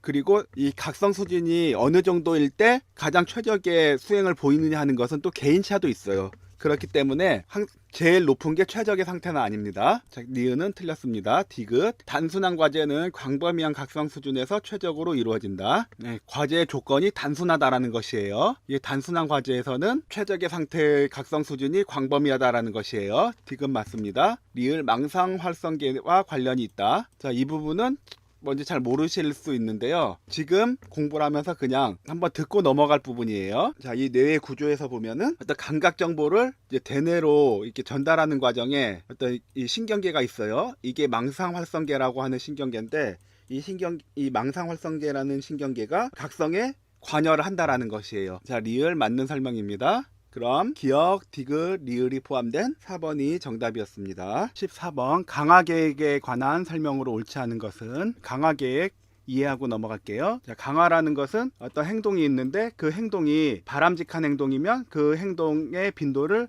높여주기 위해서 하는 것이 강화고, 바람직하지 않은 행동이라면 그 행동 빈도를 낮춰주기 위해서 하는 것이 처벌입니다. 그래서 이 강화라는 건 행동 빈도를 높여주는 방법이죠. 그러면 행동 빈도를 높여주기 위해서 그 강화 계획을 할 때 크게 연속 강화, 그다음에 간격 강화, 비율 강화가 있고요. 간격 강화가 고정 강화, 변동 간격 강화로 나눠지고, 비율 강화도 고정 비율 강화, 변동 비율 강화로 나눠집니다. 자, 연속 강화라는 것은 연속적으로 강화를 한다라는 것인데요. 어른을 보고 인사를 잘했어요. 그러면 인사를 잘하는 행동은 높여줄 행동이죠. 그러면 이 강화물을 주는 거예요. 또 인사를 했어요. 그럼 또 강화물을 주고, 또 인사를 했어요. 그럼 또 강화물을 주고, 이렇게 목표 행동을 할 때마다 강화를 주는 것이에요. 자, 간격 강화는 간격을 정해놓고 하는 것인데요. 예를 들어서 어떤 아이가 자리 착석이 잘 안 돼서 잘 앉아있는 행동을 늘리려고 하는 거예요. 그러면 고정 간격 강화 같은 경우에는 이 아이가 10분을 앉아있지를 못한다. 그러면 자, 10분 잘 앉아있으면 이 강화물로 뭘 줄게. 그렇게 하는 거예요. 그러면 이 아이가 10분 있으면 강화를 하고, 만약에 9분 동안 잘 있었는데 자리 이탈을 하잖아요. 그러면 강화물은 없는 거예요. 그러다가 1분 만에 자리 이탈을 할 수도 있고 9분 만에 자리 이탈을 할 수도 있는데 10분을 잘 앉아있다 그러면 강화를 주는 것이에요. 그래서 고정 간격 강화는 이렇게 그 간격을 정해놓고 그 간격에 맞춰서 강화를 주는 것이고요. 변동 간격 강화는 이 10분이라는 이 간격을 정해놓는 거는 동일한데 항상 10분 만에 주는 것은 아니고 평균 10분을 맞춰주는 것이에요. 예를 들어서 자리 착석을 위해서 10분을 정해놨잖아요. 그런데 이 아이가 어쩔 때는 10분을 잘 앉아있을 때 강화물을 주고요. 근데 어쩔 때는 10분이 넘었는데 얘가 강화물을 왜 안 주나 그러고 있는데 한 12분 만에 강화물을 줬어요. 그러면 얘는 오늘도 10분 이상 있어야 되나 그렇게 생각을 하는데 이번에는 8분 만에 강화물을 줬어요. 자, 그러면 이 아이는 어떻게 생각하냐면 한 8분이 지나도 이때쯤이면 강화물을 주겠네 라고 생각을 하는데 10분이 됐잖아요. 그런데 이때도 안 주네? 그렇지만 이때쯤 줬으니까 좀 더 기다려보자. 그래서 한 12분까지도 기다릴 수가 있게 되는 것이에요. 그래서 어쩔 때는 10분보다 빨리 줄 때도 있고 어쩔 때는 10분보다 더 긴 시간 후에 강화물을 줄 때도 있는데 결론적으로는 한 10분 정도 목표 그 간격을 맞춰서 평균 10분 정도의 이 강화물을 주는 것이에요. 그래서 바람직한 행동의 빈도를 올려주는 것입니다. 고정 비율 강화는 간격이 아니라 비율로 하는 것이에요. 학교에서 칭찬받을 일을 5번 받으면 선물 주기로 약속을 했어요. 그래서 솔선수범해서 청소를 했더니 스티커를 하나 받았고, 또 친구를 도와줬더니 스티커를 받았고, 발표를 잘했더니 스티커를 받았고, 말을 예쁘게 했더니 스티커를 받았고, 숙제를 잘해왔다고 스티커를 받았어요. 그런데 이 5개가 됐죠? 그러면 이걸 강화물로 바꿔주는 것이에요. 그리고 또 칭찬을 받을 일들이 있겠죠? 그럴 때마다 또 스티커를 하나씩 받았는데 또 5개가 모이면 강화물로 바꿔주는 것이에요. 그렇게 해서 바람직한 행동의 빈도를 높여주는 것입니다. 자, 변동 비율 강화 같은 경우에는 이 비율도 이제 변동이 되는데, 자, 이것은 이제 도박에 대해서 변동 비율 강화 같은 경우는 비율이 변동돼 버리잖아요. 그러면 이것은 언제 받을지 알 수가 없는 것이에요. 그런데 이게 가장 행동 빈도를 높여주는데, 특히 이제 도박이 이런 예예요. 자, 어떤 사람이 경마장에 갔는데 가자마자 돈을 왕창 딴 거예요. 그리고 나서 또 갈 때마다 돈을 잃잖아요. 돈을 이렇게 3번 잃었는데 4번째 또 엄청 큰 돈을 땄어요. 그러면 이제 3번 잃고 그 다음 5번째 왔을 때 돈을 크게 땄죠. 그러면 또 돈을 계속 잃게 되는 거예요. 3번 잃고 나서 그 다음에 어떻게 되냐면 딸 수도 있고 또 잃을 수도 있는 것이에요. 그럼에도 불구하고 이 경마를 하는 사람은 저번에 3번 잃고 나서 한번 크게 땄으니까 이번에 3번 잃었으니 이번에도 한번 크게 딸 수 있겠지, 이렇게 생각을 하고 큰 돈을 베팅을 한 거예요. 그러나 또 잃어버렸어요. 그리고 또 잃어버렸어요. 그러면 어떤 생각을 하냐면, 저번에는 3번 잃고 나서 땄는데 이번에는 5번이나 잃었으니까 이번에는 딸 때가 됐다, 이렇게 생각하고 또 큰 돈을 베팅하는 것이에요. 그러나 이번에도 딸 수도 있고 잃을 수도 있죠. 그러나 이 경마에 참가한 사람은 지금까지 잃었으니까 지금 확률상 딸 때가 됐다, 이렇게 생각하기 때문에 도박 중독을 설명하는 강화 계획이 될 수 있는 것입니다. 자, 볼게요. 1번 변동 비율 강화에서는 비교적 꾸준한 수행이 나타난다. 변동 비율 강화 계획이 가장 행동 변화를 크게 일으키는 거라고 했어요. 왜냐하면 계속 도박을 해서 5번을 잃었는데도 불구하고 이번에는 딸 때가 됐다라고 생각해서 또 베팅을 하게 만드는 행동이기 때문에 그 수행이 꾸준하게 나타나는 것이에요. 자, 1번 맞습니다. 2번 고정 비율 강화 계획과 고정 간격 강화 계획에서는 강화 후 휴지가 나타난다. 무슨 얘기냐면요, 간격 강화가 고정이죠, 비율 강화도 고정이죠. 그러면 자, 10분 동안 자리 착석을 잘 하면은 이 강화물을 준다 그랬는데 얘가 8분 동안 있었어요. 그러면 이제 조금만 더 있으면 강화물을 주겠네, 그러고 2분을 더 참고 10분을 채우거든요. 그런데 얘가 10분이 돼서 강화물을 받았어요. 그러면 또 받으려면 어떻게 해야 되냐면 또 10분을 기다려야 되죠. 그러면 이때는 한 1분이 지났어요. 그러면 앞으로 9분을 더 잘 앉아 있어야 된단 말이죠. 그러니까 한 1분 지났을 때는 이때는 동기가 떨어지는 것이에요. 그러다가 또 한 6분, 7분, 8분 정도 되면은 이제 집중해서 잘 앉아 있는 것이죠. 이게 강압을 받고 나서 다시 처음부터 시작해야 되니까 이 처음 1, 2분은 이게 동기가 떨어질 수밖에 없는데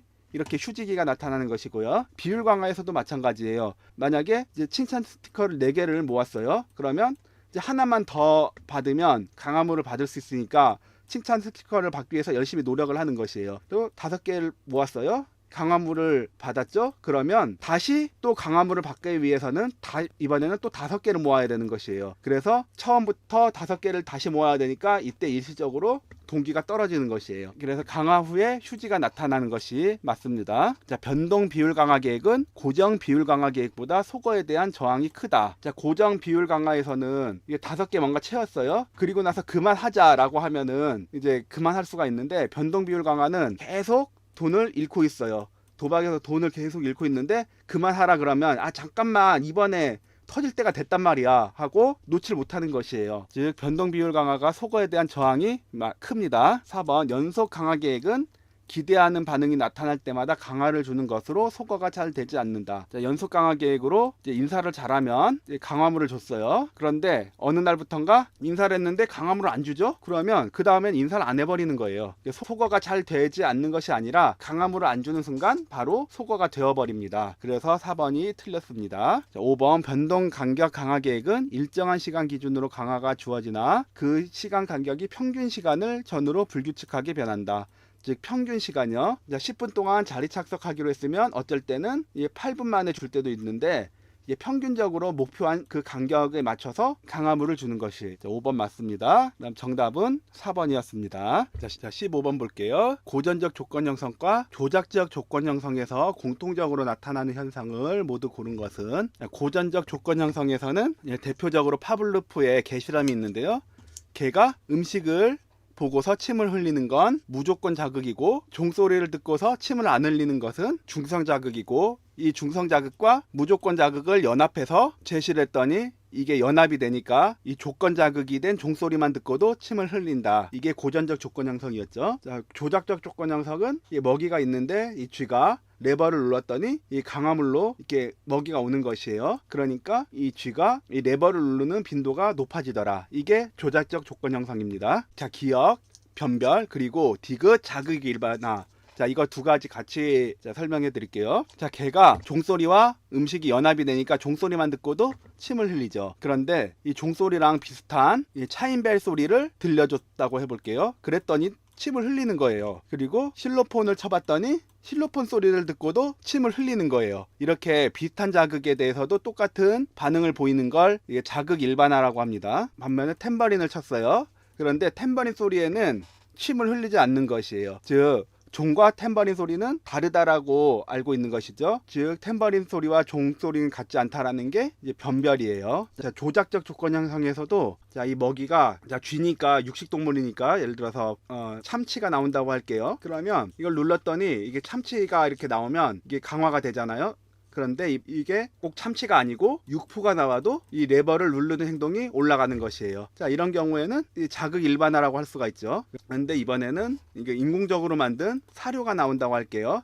이 사료에 대해서도 얘가 레버를 누르는 행동이 높아지면 이것은 자극 일반화예요. 그런데 참치나 육포가 나오는 이런 환경에서 레버를 누르던 쥐가 이 사료에 대해서는 레버를 누르지 않는다. 이렇게 되면은 이것은 자극 일반화가 아니고 변별이 되는 것이죠. 즉 변별과 자극 일반화는 고전적 조건 형성, 조작적 조건 형성 모두 나타나는 것입니다. 자, 미신 행동, 수능 시험 볼 때 어떤 그런 미신 행동들 있죠. 예를 들면은 여자 속옷을 입고 가야 시험을 잘 본다더라, 이런 게 있을 수 있거든요. 그러면 이런 왜 미신 행동이 생기냐면, 이게 수능 시험에 너무 긴장해서 시험장에 가느라 너무 급하게 가서 실수로 누나 팬티를 입고 갔어요. 그런데 이제 시험을 봤더니 수능에서 1등급을 받고 원하는 대학을 갔어요. 자, 누나 팬티를 입은 것은 행동이죠. 그런데 뭔가 시험을 망쳤다 이러면은 그것은 처벌이 되는데, 시험을 잘 봐서 원하는 대학을 갈 수가 있는 것은 이제 강화가 되는 것이에요. 그리고 누나 팬티를 입은 것과 시험을 잘 본 것은 사실은 상관이 없는데도 불구하고 이렇게 조건 형성이 돼버리는 것이 이제 미신 행동입니다.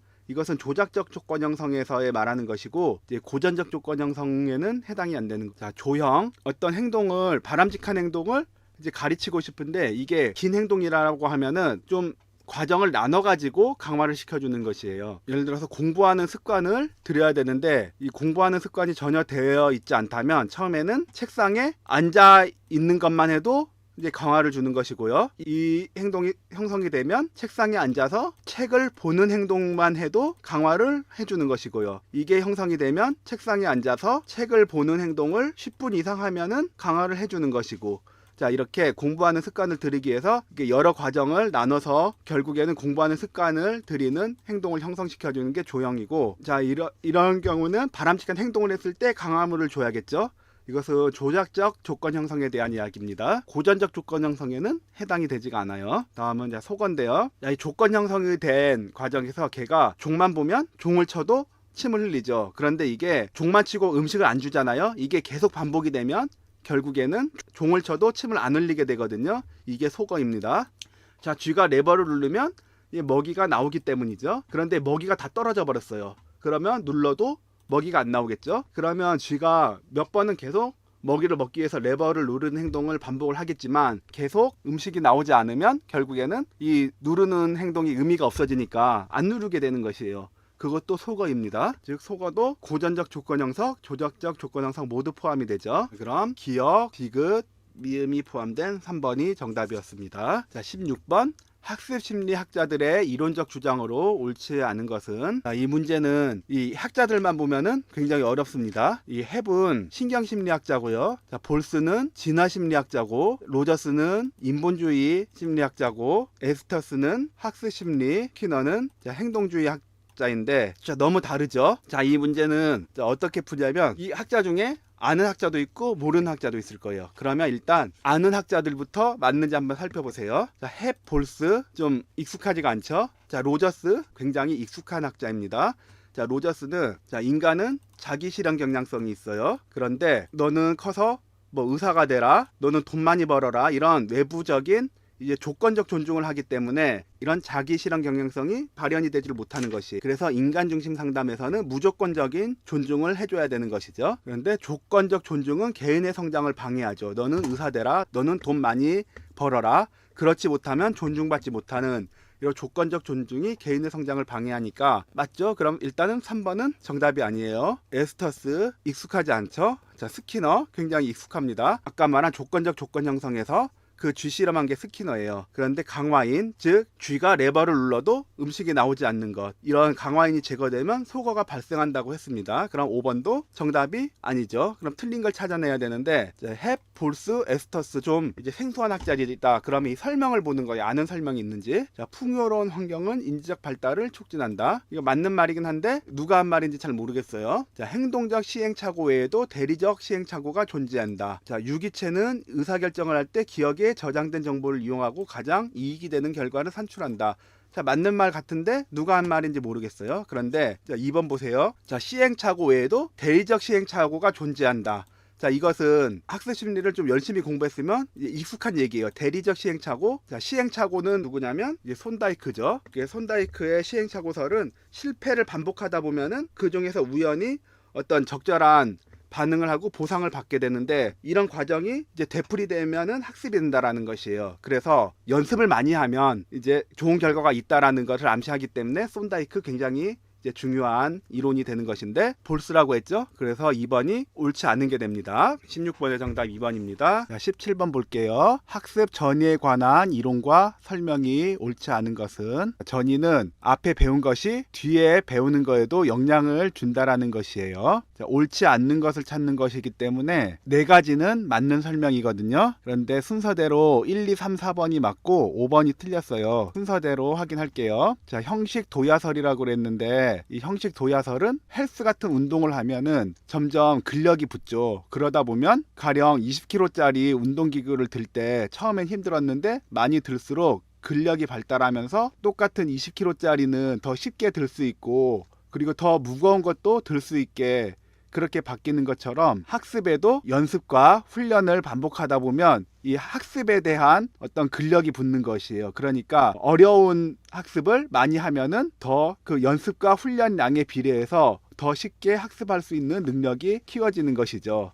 그래서 주의력, 기억력, 판단력, 즉 연습과 훈련을 통해서 향상이 되는 것이에요. 그러니까 처음에는 학습할 때 그 학습 능력이 조금이라도 많이 연습과 반복을 하다 보면 그 뒤에 학습하는 건 더 쉽게 할 수 있도록 그렇게 전이가 되는 것이 이 형식 도야설입니다. 자, 동일 요소설은 먼저 학습했던 이 내용이 비슷한 내용이 많을수록 그 다음에 학습하는 게 더 많이 전이가 된다라는 것이에요. 그러니까 동일 요소설이라는 거는 먼저 배운 학습과 후에 배운 학습이 동일한 게 많다라는 뜻입니다. 3번 일반화설, 어떤 개념이나 원리, 이런 법칙 이런 것만 알면은 다른 학습을 할 때도 적용이 되는 것이에요. 그래서 일반화설에서는 개념, 원리, 법칙을 깨우치는 걸 중요하게 봅니다. 그러면 그 다음에 다른 학습을 배울 때 이 개념이나 원리, 법칙을 적용하면 쉽게 학습할 수 있기 때문이죠. 자, 형태 이조설은 일반화설에서 더 확장이 된 건데요. 자, 일반화설에서는 먼저 학습한 거에서 개념이나 원리, 법칙을 깨달았어요.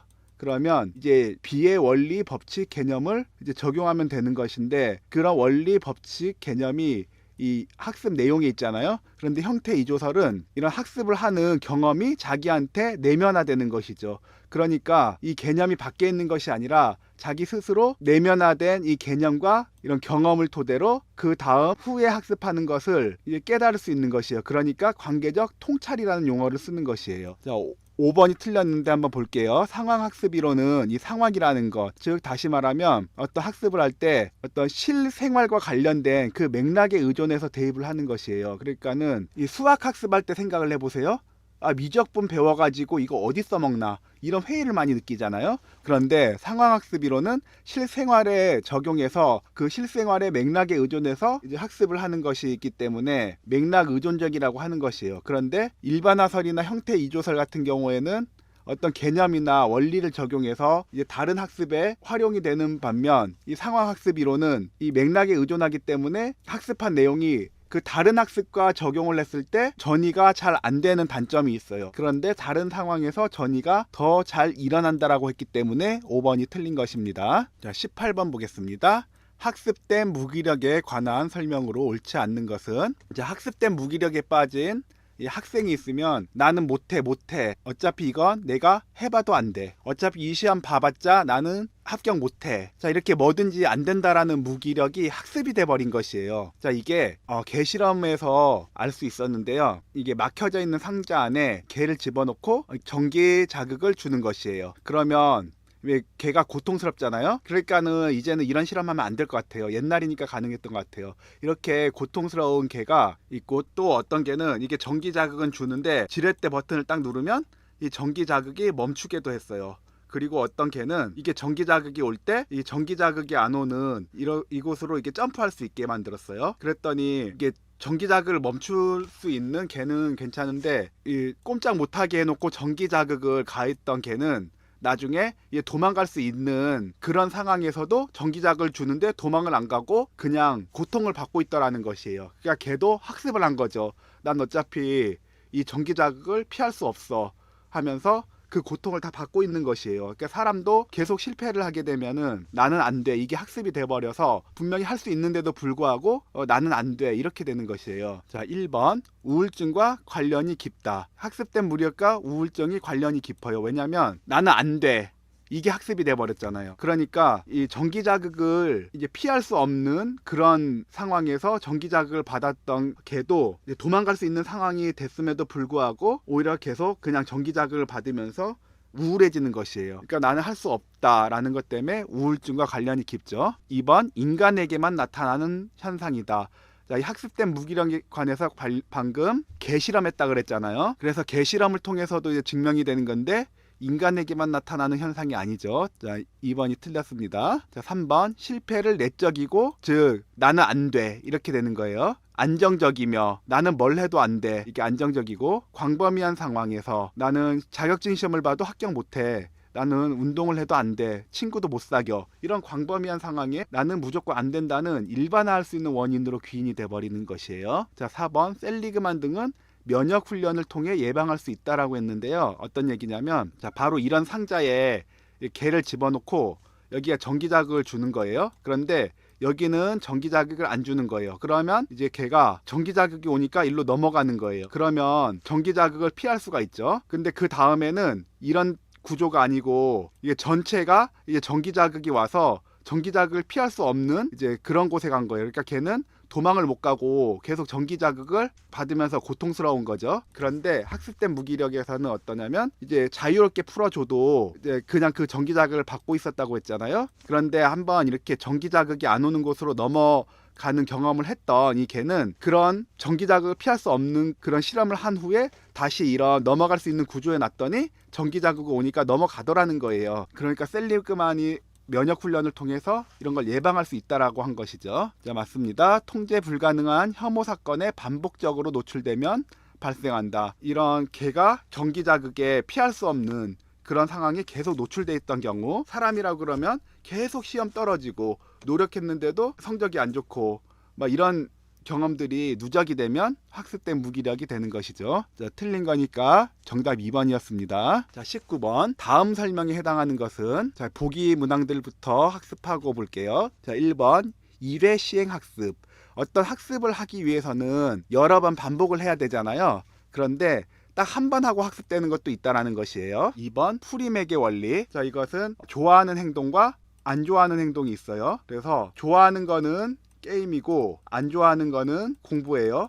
그러면 이 공부를 시켜야 되잖아요. 그러면 좋아하는 거를 뒤에다 두고 안 좋아하는 걸 먼저 하게 하는 거예요. 그래서 공부를 1시간 하면 게임 30분 하게 해줄게. 자, 이렇게 안 좋아하는 걸 먼저 배치하고 그걸 완성했을 때 이게 좋아하는 걸 따라오게 만드는 게, 안 좋아하는 걸 학습하게 만드는 게 프리맥의 원리입니다. 자, 조형. 자, 어떤 행동을 학습을 해야 되는데 그게 단번에 학습을 할 수가 없어요. 그러니까 이 단계로 쪼개가지고 처음에는 이제 간단한 것부터 강화를 하고 결국 최종 학습 목표까지 다다르는 것이에요. 아이들이 처음에 아빠라는 말을 못할 때 어떻게 하냐면은, 아빠라는 말을 바로 못하니까 처음에는 아바바바 옹알이 할 때 옹알이 한다고 부모들이 난리를 치죠. 우리 애가 뭐 말을 했다고. 이렇게 강화가 되는 것이에요. 그 다음에 뭐 빠바바바 빠바바바 이런 말을 하면 맞아 아빠 또 한번 난리를 치죠. 그리고 이제 아빠라는 말을 하면 그래 아빠 하고 또 한번 더 난리를 치죠. 그런 식으로 이제 한 번에 할 수 없는 거를 이 학습에도 적용을 하는 거예요. 이제 좀 쉬운 자극, 그 다음에 조금 더 어려운 자극, 그리고 최종적으로 학습해야 될 행동, 이렇게 점진적으로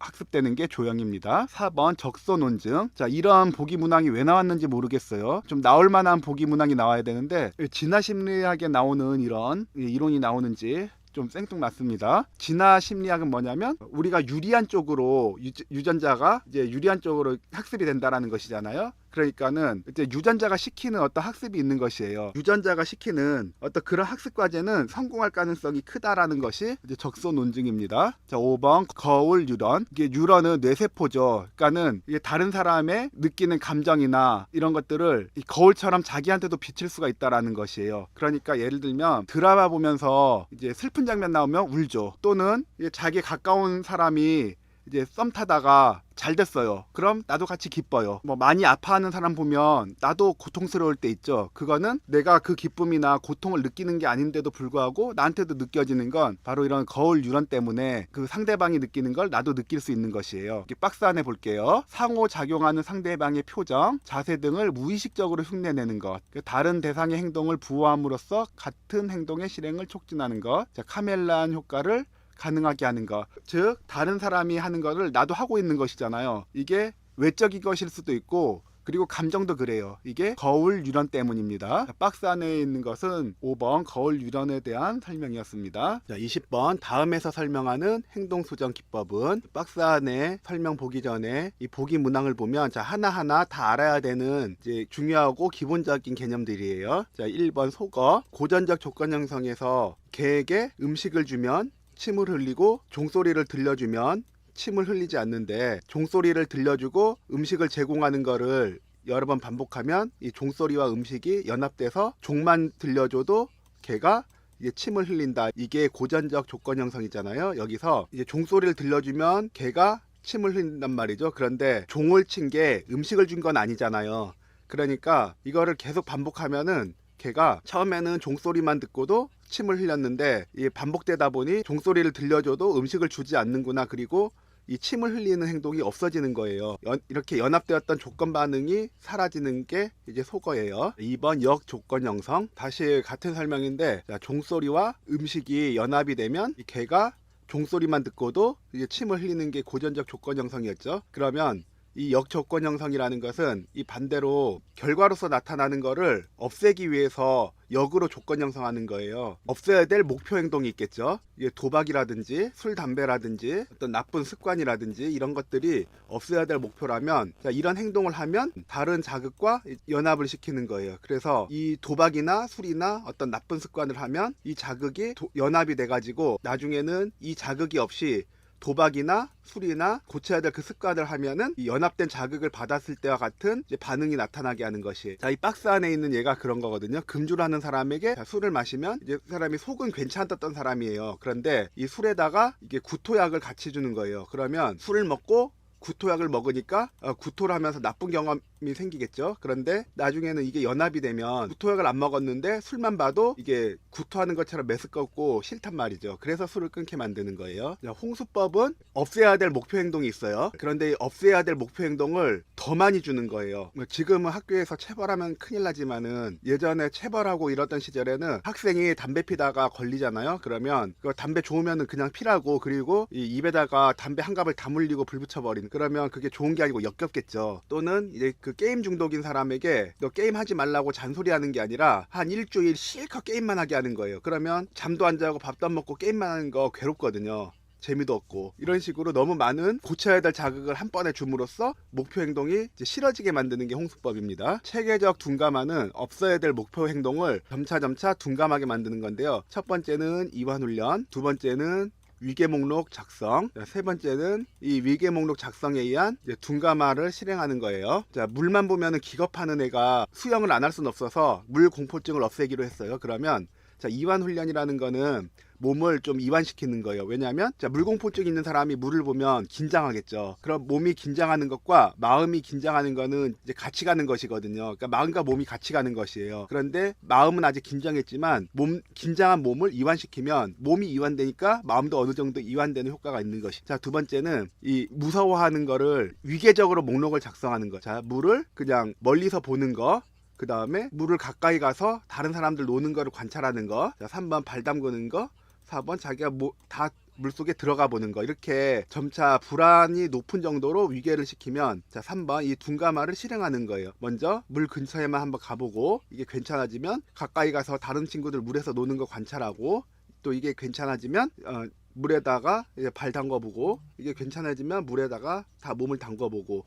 자, 이렇게 해서 이 물 공포증이라는 없애야 돼, 소거시키고 싶은 그런 목표 행동을 둔감화시키는 게 체계적 둔감화입니다. 자, 정적 강화, 자극과 이제 반응이 있는데, 정적 강화는 행동이 이게 바람직한 행동이면 이제 그 행동을 높여주는 것이고, 바람직하지 않은 행동을 낮춰주는 것은 처벌이에요. 바람직한 행동을 높여주는 건 강화인데, 자, 여기서 어떤 거를 더해주는 것은 정적 강화, 어떤 거를 빼줘서 그 행동을 높이는 건 부적 강화. 그래서 정적 강화라고 하는 거는, 자, 이 행동이 1시간 동안 책상에 앉아서 공부하는 행동이었어요. 그래서 이 행동을 늘려주고 싶으면 갖고 싶었던 거 뭐 하나 사줬어요. 그러면 정적 강화가 돼서 책상에 앉아서 공부하는 행동을 더 늘려나가게 되는 것이, 이게 정적 강화고요. 자, 20번 아까 살펴봤는데, 금주를 하려는 사람에게 이게 술이라는 것은 없애야 될 목표 행동이고요. 매번 메스꺼움을 유발하는 약물. 자, 이것은 무조건 자극이었는데 술을 마시는 행동과 연합해서 건 자극이 되는 것이에요. 그러니까 나중에는 이 술을 보기만 해도 메스꺼움을 유발하는 약물을 먹은 것처럼 반응을 하게 하는 조건 반응이 나타나게 하는, 이것은 바람직하지 않은 행동을 줄이기 위한 것이기 때문에, 자, 역조건 형성이 되죠. 결론적으로 약물 복용으로 인한 술을 마시는 횟수가 줄어든 것이. 자, 20번의 정답 2번이었습니다. 21번 다음 사례에 해당하는 코빙튼의 성취 동기 유형은, 자, 코빙튼의 성취 동기 유형은 자기 가치 이론이라고 합니다. 능력과 즉 노력이 있고 성취에 대한 효능감이 있어요. 그런데 자기 능력이 있으면서 이 성취에 대한 효능감이 높으면 성공을 지향하게 돼서 성공지향제라고 하고요. 또 능력은 있어요. 그런데 효능감이 낮으면 노력에 대한 성취는 안 나오고 노력만 이제 많이 하게 되는 거예요. 이게 불안이 올라오고 이제 걱정하게 되고 그렇거든요. 그래서 과잉 노력자고, 노력은 하는데 성취가 굉장히 낮으면 뭘 성취하고자 하는 노력을 하는 게 아니라 자기 방어하는데, 그러니까 실패를 안 하려고 하는 데만 노력을, 이게 실패 회피자입니다. 그러니까 능력도 낮고 성취하고자 하는 것도 없으면 그냥 나는 실패하는 게 당연해하고 실패를 수용하게 되죠.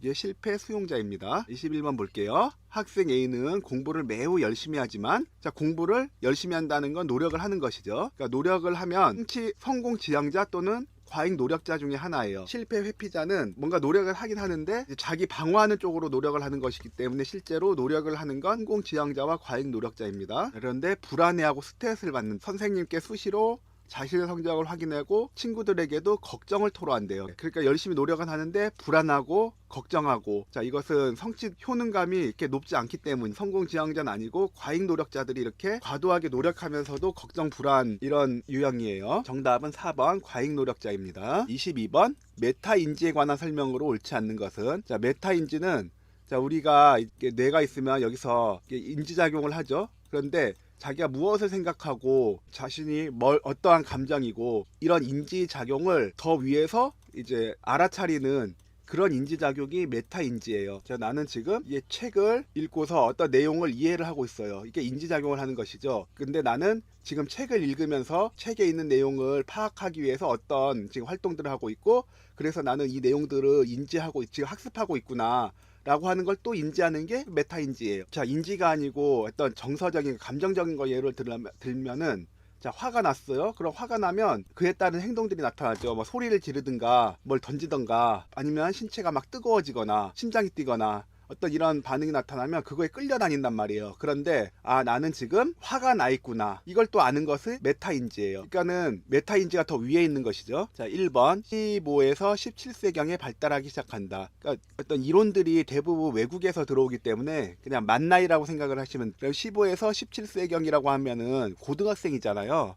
이미 고등학생이면은 그 전에 메타인지가 발달이 돼 있어요. 그러니까는 이때는 또 진로 고민하잖아요. 이걸 하면서도 재밌다, 이거를 넘어서 나는 이걸 좋아하는구나, 내가 이런 부분에 잘하기 때문에 내가 지금 이걸 즐기고 있구나, 자, 이런 메타인지가 돌아간단 말이죠. 그러니까 그 전에 발달하는 거예요. 그러니까 피아제의 이론으로 말하면 전 조작기를 넘어서 구체적 조작기에 넘어갈 때쯤이면 메타인지도 같이 발달해 나가요. 그러니까 이 나이를 낮춰야 되죠. 피아제의 구체적 조작기라고 하면 초등학교 들어갈 때쯤이거든요. 그럼 만으로 하면 7세쯤 되겠죠. 한 이때부터 이제 발달한다라고 보면 되세요. 그러니까 1번이 옳지 않은 거네요. 자, 메타인지에 영향을 주는 변인으로는 학습자 변인, 즉 뭐 성별이 뭐냐, 나이가 뭐냐, 어떤 문화에서 자랐냐, 이런 학습자 변인이 있고, 과제 변인, 과제의 난이도라든지 어떤 식으로 제시하느냐, 전략 변인, 그 과제를 어떻게 풀어나가는지에 대한 전략, 이런 것들이 메타인지에 영향을 주는 거 맞습니다. 자, 3번은 메타인지가 뭔지 설명하는 그 핵심이에요. 내가 무엇을 모르고 무엇을 아는가를 아는 인지, 즉 더 상위인지를 말하는 게 메타인지 맞습니다. 자, 플라벨은 초인지적 지식과 초인지적 경험으로 구분했다. 초는 이미 메타인지를 말하는 것 같죠. 그러니까 인지적인 지식을 아는 지식, 인지적인 경험을 아는 초인지적 경험, 이렇게 구분을 하는 것이고요. 5번 맞고, 5번 초인지적 전략으로 자기 조절 학습이 있다. 자, 자기 조절 학습에는 이제 계획이 들어가죠. 그리고 실행이 들어가고, 자, 이런 걸 할 수 있는 게 메타인지가 할 수 있는 능력들이에요. 5번 맞고, 22번의 정답은 틀린 거니까 1번이 정답이었습니다. 23번 다음 설명에 해당하는 반두라의 관찰학습 과정은, 반두라 하면은 관찰학습인데 다른 사람이 하는 것을 보고 나서 그걸 모방해서 학습하는 것을 관찰학습이라고 하거든요. 자, 관찰학습으로 한 예로 춤추는 거 예로 들게요. 자, 춤을 추기 위해서 다른 사람이 먼저 춤추는 거를 관찰을 하죠. 첫 번째로는 주의 과정이에요. 그러니까 다른 사람이 춤을 추는 것을 주의 깊게 봐야지 댄서가 추고 있는 저 춤을 내가 추겠다라는 생각이 들겠죠. 그래서 주의 깊게 보는 과정이 주의 과정이고요. 자, 파지 과정은 그 관찰하고 있는 것에 심상을 저장하는 것인데, 자, 춤을 출 때 팔을 90도로 꺾는다, 다리를 15도 올린다, 한 바퀴 돈다, 이렇게 언어적으로 기억하는 게 아니죠. 내가 관찰하고 있는 것을 이제 기억할 수 있도록 뭐 이미지든 언어든 소리든 내가 기억할 수 있는 방법으로 기억이 되는 과정이 파지 과정이에요. 먼저 주의를 기울였고 그다음 기억을 했죠. 그 다음에 내가 기억한 대로 이제 모방을 하기 위해서 운동 재현을 하는데, 자, 춤추는 것을 내가 주의 깊게 봤어요. 그리고 아 저렇게 춤을 추는 거구나 라는 내 심상에 저장이 됐어요. 그런데 그렇다고 해서 내가 그 춤을 똑같이 출 수 있는 건 아니죠. 그런 춤을 출 수 있는 내 운동 능력이 필요해요. 운동 재현 과정부터는 내가 그 관찰하고 있는 것을 실행하는 과정입니다. 그리고 나서 이제 동기 과정인데 아무리 내가 춤을 기억하고 춤을 출 수 있는 능력이 돼요. 그런데 춤을 추고 싶은 그 동기가 있어야 추는 거죠. 그러니까 춤추는 거 귀찮고 창피하고 이러면 굳이 춤을 안 추려고 그러겠죠. 그러니까 마지막은 그 춤을 추겠다라는 동기를 유발하는 동기 과정입니다. 박스 안에 설명을 볼게요. 모델의 행동을 말이나 심상으로 표상하여 회상에 도움이 되게 하는 과정. 자, 주의 과정은 그냥 관찰하는 과정이죠. 자, 파지 과정이 내가 기억하는 과정이에요. 그다음에 자, 운동 재생 과정. 내가 그 기억하고 있는 것을 이제 실행할 수 있는 그 운동 능력이 있어야 되는 과정. 그리고 내가 춤을 추고 싶으니까 추는 거죠. 이 동기화 과정. 자, 내면화 과정이라는 거는 관찰학습 과정이 없습니다. 그러면 정답은 2번이죠. 23번의 정답 2번입니다. 자, 24번 문제 볼게요. 자, 다음 사례에 해당하는 장기 기억의 유형은? 자, 먼저 기억은 이제 감각에서 짧은 시간 기억이 되면 이제 단기 기억이 되고, 이 단기 기억을 금방 잊어버리는데 이 단기 기억을 이제 장기 기억으로 넘어가면 이제 영속적으로 이제 기억이 되는 것이에요. 자, 일단 이 보기 안에 보면은 이제 감각 기억은 장기 기억이 아니죠. 그러니까 장기 기억 중에서 이제 찾는 유형이에요. 이 장기 기억은 크게 의식적으로 하는 기억이랑 무의식적으로 하는 기억이 있는데요. 이 의식적으로 하는 기억에도 일화 기억과 의미 기억이 있어요. 자, 일화 기억은 어떤 사건에 대한 기억이거든요. 그러니까 한번 장기 기억으로 넘어간 기억 중에서 일화 기억은 예를 들어서 내가 미술 시간에 그림을 그렸는데 선생님이 내 그림을 보고 엄청나게 칭찬을 했어요. 정말 표현력이 좋고 색감도 좋고 그림도 잘 그렸다고 칭찬을 하니까 내가 그림에 소질이 있나? 내가 그림을 정말 잘 그렸나? 그러고 나서 굉장히 기억에 남는 일이 그렇게 됐거든요. 그게 어렸을 때 일인데도 불구하고 지금까지 기억이 난다면 그런 게 일화 기억이에요. 저 같은 경우에는 어렸을 때 유아원을 다녔는데 유아원에 다녔으니까 아마 5살, 6살 이 정도 나이밖에 안 됐거든요. 그런데 크리스마스나 선생님이 산타 복장을 하고 선물을 나눠주는데 그때는 굉장히 어릴 때니까 그게 진짜 산타 할아버지인 줄 알았죠. 굉장히 가슴이 조마조마했던 기억이 있는데 그런 게 아직도 기억에 나요. 그런 사건이 이제 일화 기억이죠. 자, 의미 기억은 쉽게 말해서 공부에서 습득한 기억이라고 생각을 하면 돼요. 자, 어린아이들한테 10,000원짜리 지폐에 있는 사람 누구지? 하면 모르죠. 50,000원짜리에 있는 거 누구죠? 모르죠. 그러나 성인들은 이미 어느 과정에서 들어서 알았겠죠. 자, 10,000원에 있는 건 세종대왕, 50,000원에 있는 건 심사인다. 세종대왕은 한글을 만드신 분, 조선시대의 왕, 이런 지식들이 뭐예요? 어느 시점인지 기억은 안 나지만 분명히 어떤 학습을 했을 거란 말이죠. 자, 이렇게 학습해서 얻게 된 기억이 의미 기억이에요. 그 중에서 이제 까먹지 않는 기억들이죠. 자, 무의식적인 기억은 이제 절차 기억인데 피아노를 치는 방법을 말로 설명할 수 있겠어요? 자, 운전하는 거를 말로 설명할 수 있나요? 그러나 이런 절차를 기억하는 거는 설명을 하기는 힘들지만 몸이 기억하는 거죠. 그러니까 운전을 한동안 안 하더라도 오랜만에 운전을 해도 운전이 되는 거예요. 처음에 할 때는 어때요? 막 긴장하고 차선 바꾸기 힘들어서 못 바꿔가지고 그냥 직진하는 그런 일들이 있지만 익숙해지면 몸이 기억해버린단 말이에요. 그러니까 음주운전이 그래서 생기는 거예요. 술 먹어도 운전이 되니까 이런 몸이 기억을 하는 거죠. 이런 게 절차 기억입니다. 자, 24번 문제 볼게요. 오랜만에 자전거를 타게 된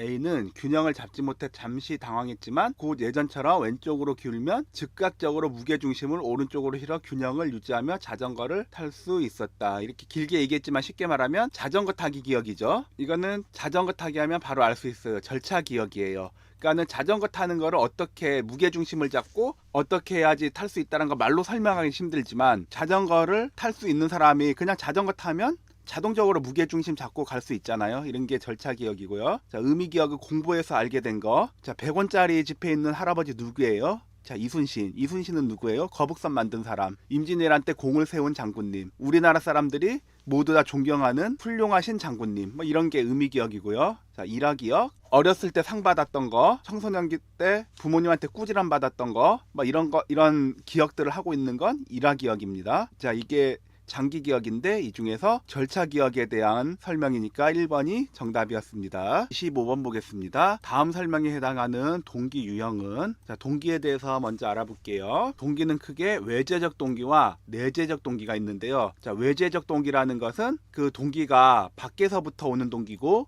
내재적 동기는 내 안에서부터 하는 거예요. 그러니까 쉽게 말하면 외재적 동기는 누가 하라 그래서 생기는 동기고, 외재적 동기는 내가 하고 싶어서 하는 동기예요. 이런 외재적 동기에도 이렇게 종류가 있는데, 그러니까 밑으로 내려갈수록 외재적 동기지만 점점 내재적 동기로 가까워지는 것이에요. 자, 외부적 조절이라는 것은 내가 공부를 해요.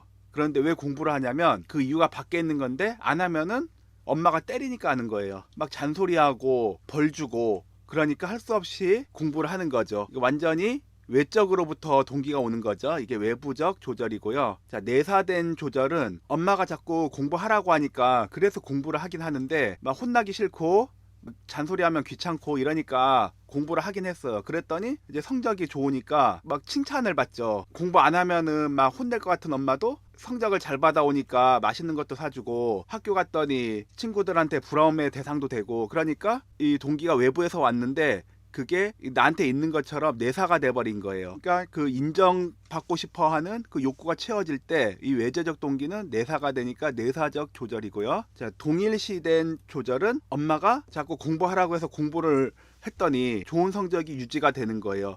좋은 성적이 유지가 되니까 자기가 가고 싶어 하는 인류 대학을 갈 수 있는 그러한 조건이 된 거죠. 그러니까 자기도 인류 대학에 가치를 두고 있어요. 그러니까 처음에 공부하라고 했던 거는 막 안 하면은 혼내고 잔소리하고 처벌하고 이래서 했던 공부지만, 이 공부에 가치가 부여된 거죠. 그래서 이 동기, 이 외재적 동기지만 이때부터는 내재적 동기에 좀 가까워지는 거예요. 통합된 조절은 가치 플러스 목표가 통합이 되는 것이에요. 그래서 처음에 공부하는 거는 외재적 동기였지만 이제 성적이 높아서 가고 싶은 대학이 생기고, 그리고 부모가 자꾸 또 사회 분위기가 어떤 의대를 선호하게 되거든요. 근데 의사가 되면 돈도 많이 버는 데다가 보람도 있을 것 같아요. 그러니까 이 가치와 목표가 이제 통합이 되면서 이제 통합이 조절이 되는데, 그러니까 내재적 동기랑 비슷하게 되긴 한 건데, 그렇지만 그 애초에 공부하려는 동기가 외부에서 왔기 때문에 외재적 동기에 속해요. 그러나 상당히 내재적 동기에 가까운 외재적 동기가 되는 것이죠. 자, 내재적 동기는 말 그대로 자신 내면에서부터 오는 거예요. 그러니까 부모나 선생님이 일본어 공부를 하라고 한 적이 없어요. 그런데 내가 일본 만화를 보다 보니까 너무 재밌는 거예요. 근데 한국어로 번역되어 있는 만화가 이제 한계가 있으니까 그 원어로 만화책을 보고 싶은 동기가 생기죠. 그러면 자기 스스로 일본어를 공부해요. 그것은 어떤 외부의 가치와 아무 상관이 없는데도 불구하고 내가 좋아서, 내가 흥미가 있어서 공부를 하게 되는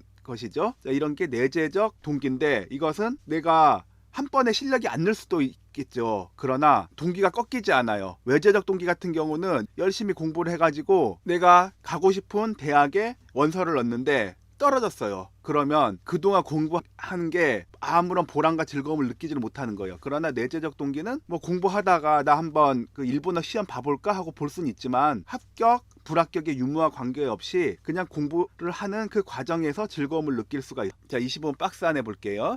자, A 어머니는 A가 의대를 가기를 바라고 있다. 벌써 자기가 아니고 어머니가 이게 바라고 있잖아요. 그러면 내재적 동기가 아니고 외재적 동기이겠죠. A는 몸이 아프신 어머니의 기대를 저버리지 않기 위해 의대 진학에 실패하면 어머니가 실망하실 것 같아서 마음이 불안하다. 의대 진학을 하고 있는 이유가 단순히 처벌하고 잔소리하고 그래서 의대를 가려는 건 아니에요. 그런데 의대를 가는 게 내가 의사가 되는 것에 대한 그 가치를 두고 있거나, 어떤 사람들을 도와줄 수 있는 의사가 되는 것도 좋겠다라는 그 목표를 갖고 있거나, 이런 가치와 목표가 빠져 있고 단지 어머니 기대를 저버리지 않기 위해서 간다고 그랬어요. 이 내사된 조절은 단순히 처벌이나 이런 것 때문에 공부를 하는 건 아니지만 인정이 들어가는 게 내사된 조절이에요. 그러니까 칭찬을 받거나 이런 게 인정인데, 이제 어머니가 아프니까 가정 형편도 별로 좋지 않겠죠. 그런데 의대를 가서 어머니의 그 기대에 대해 부응하는 거, 이게 인정이니까 지금 A 학생 같은 경우에는 외재적 동기 중에 내사된 조절 단계에서 의대를 목표를 하는 것 같아요. 그러니까 25번의 정답은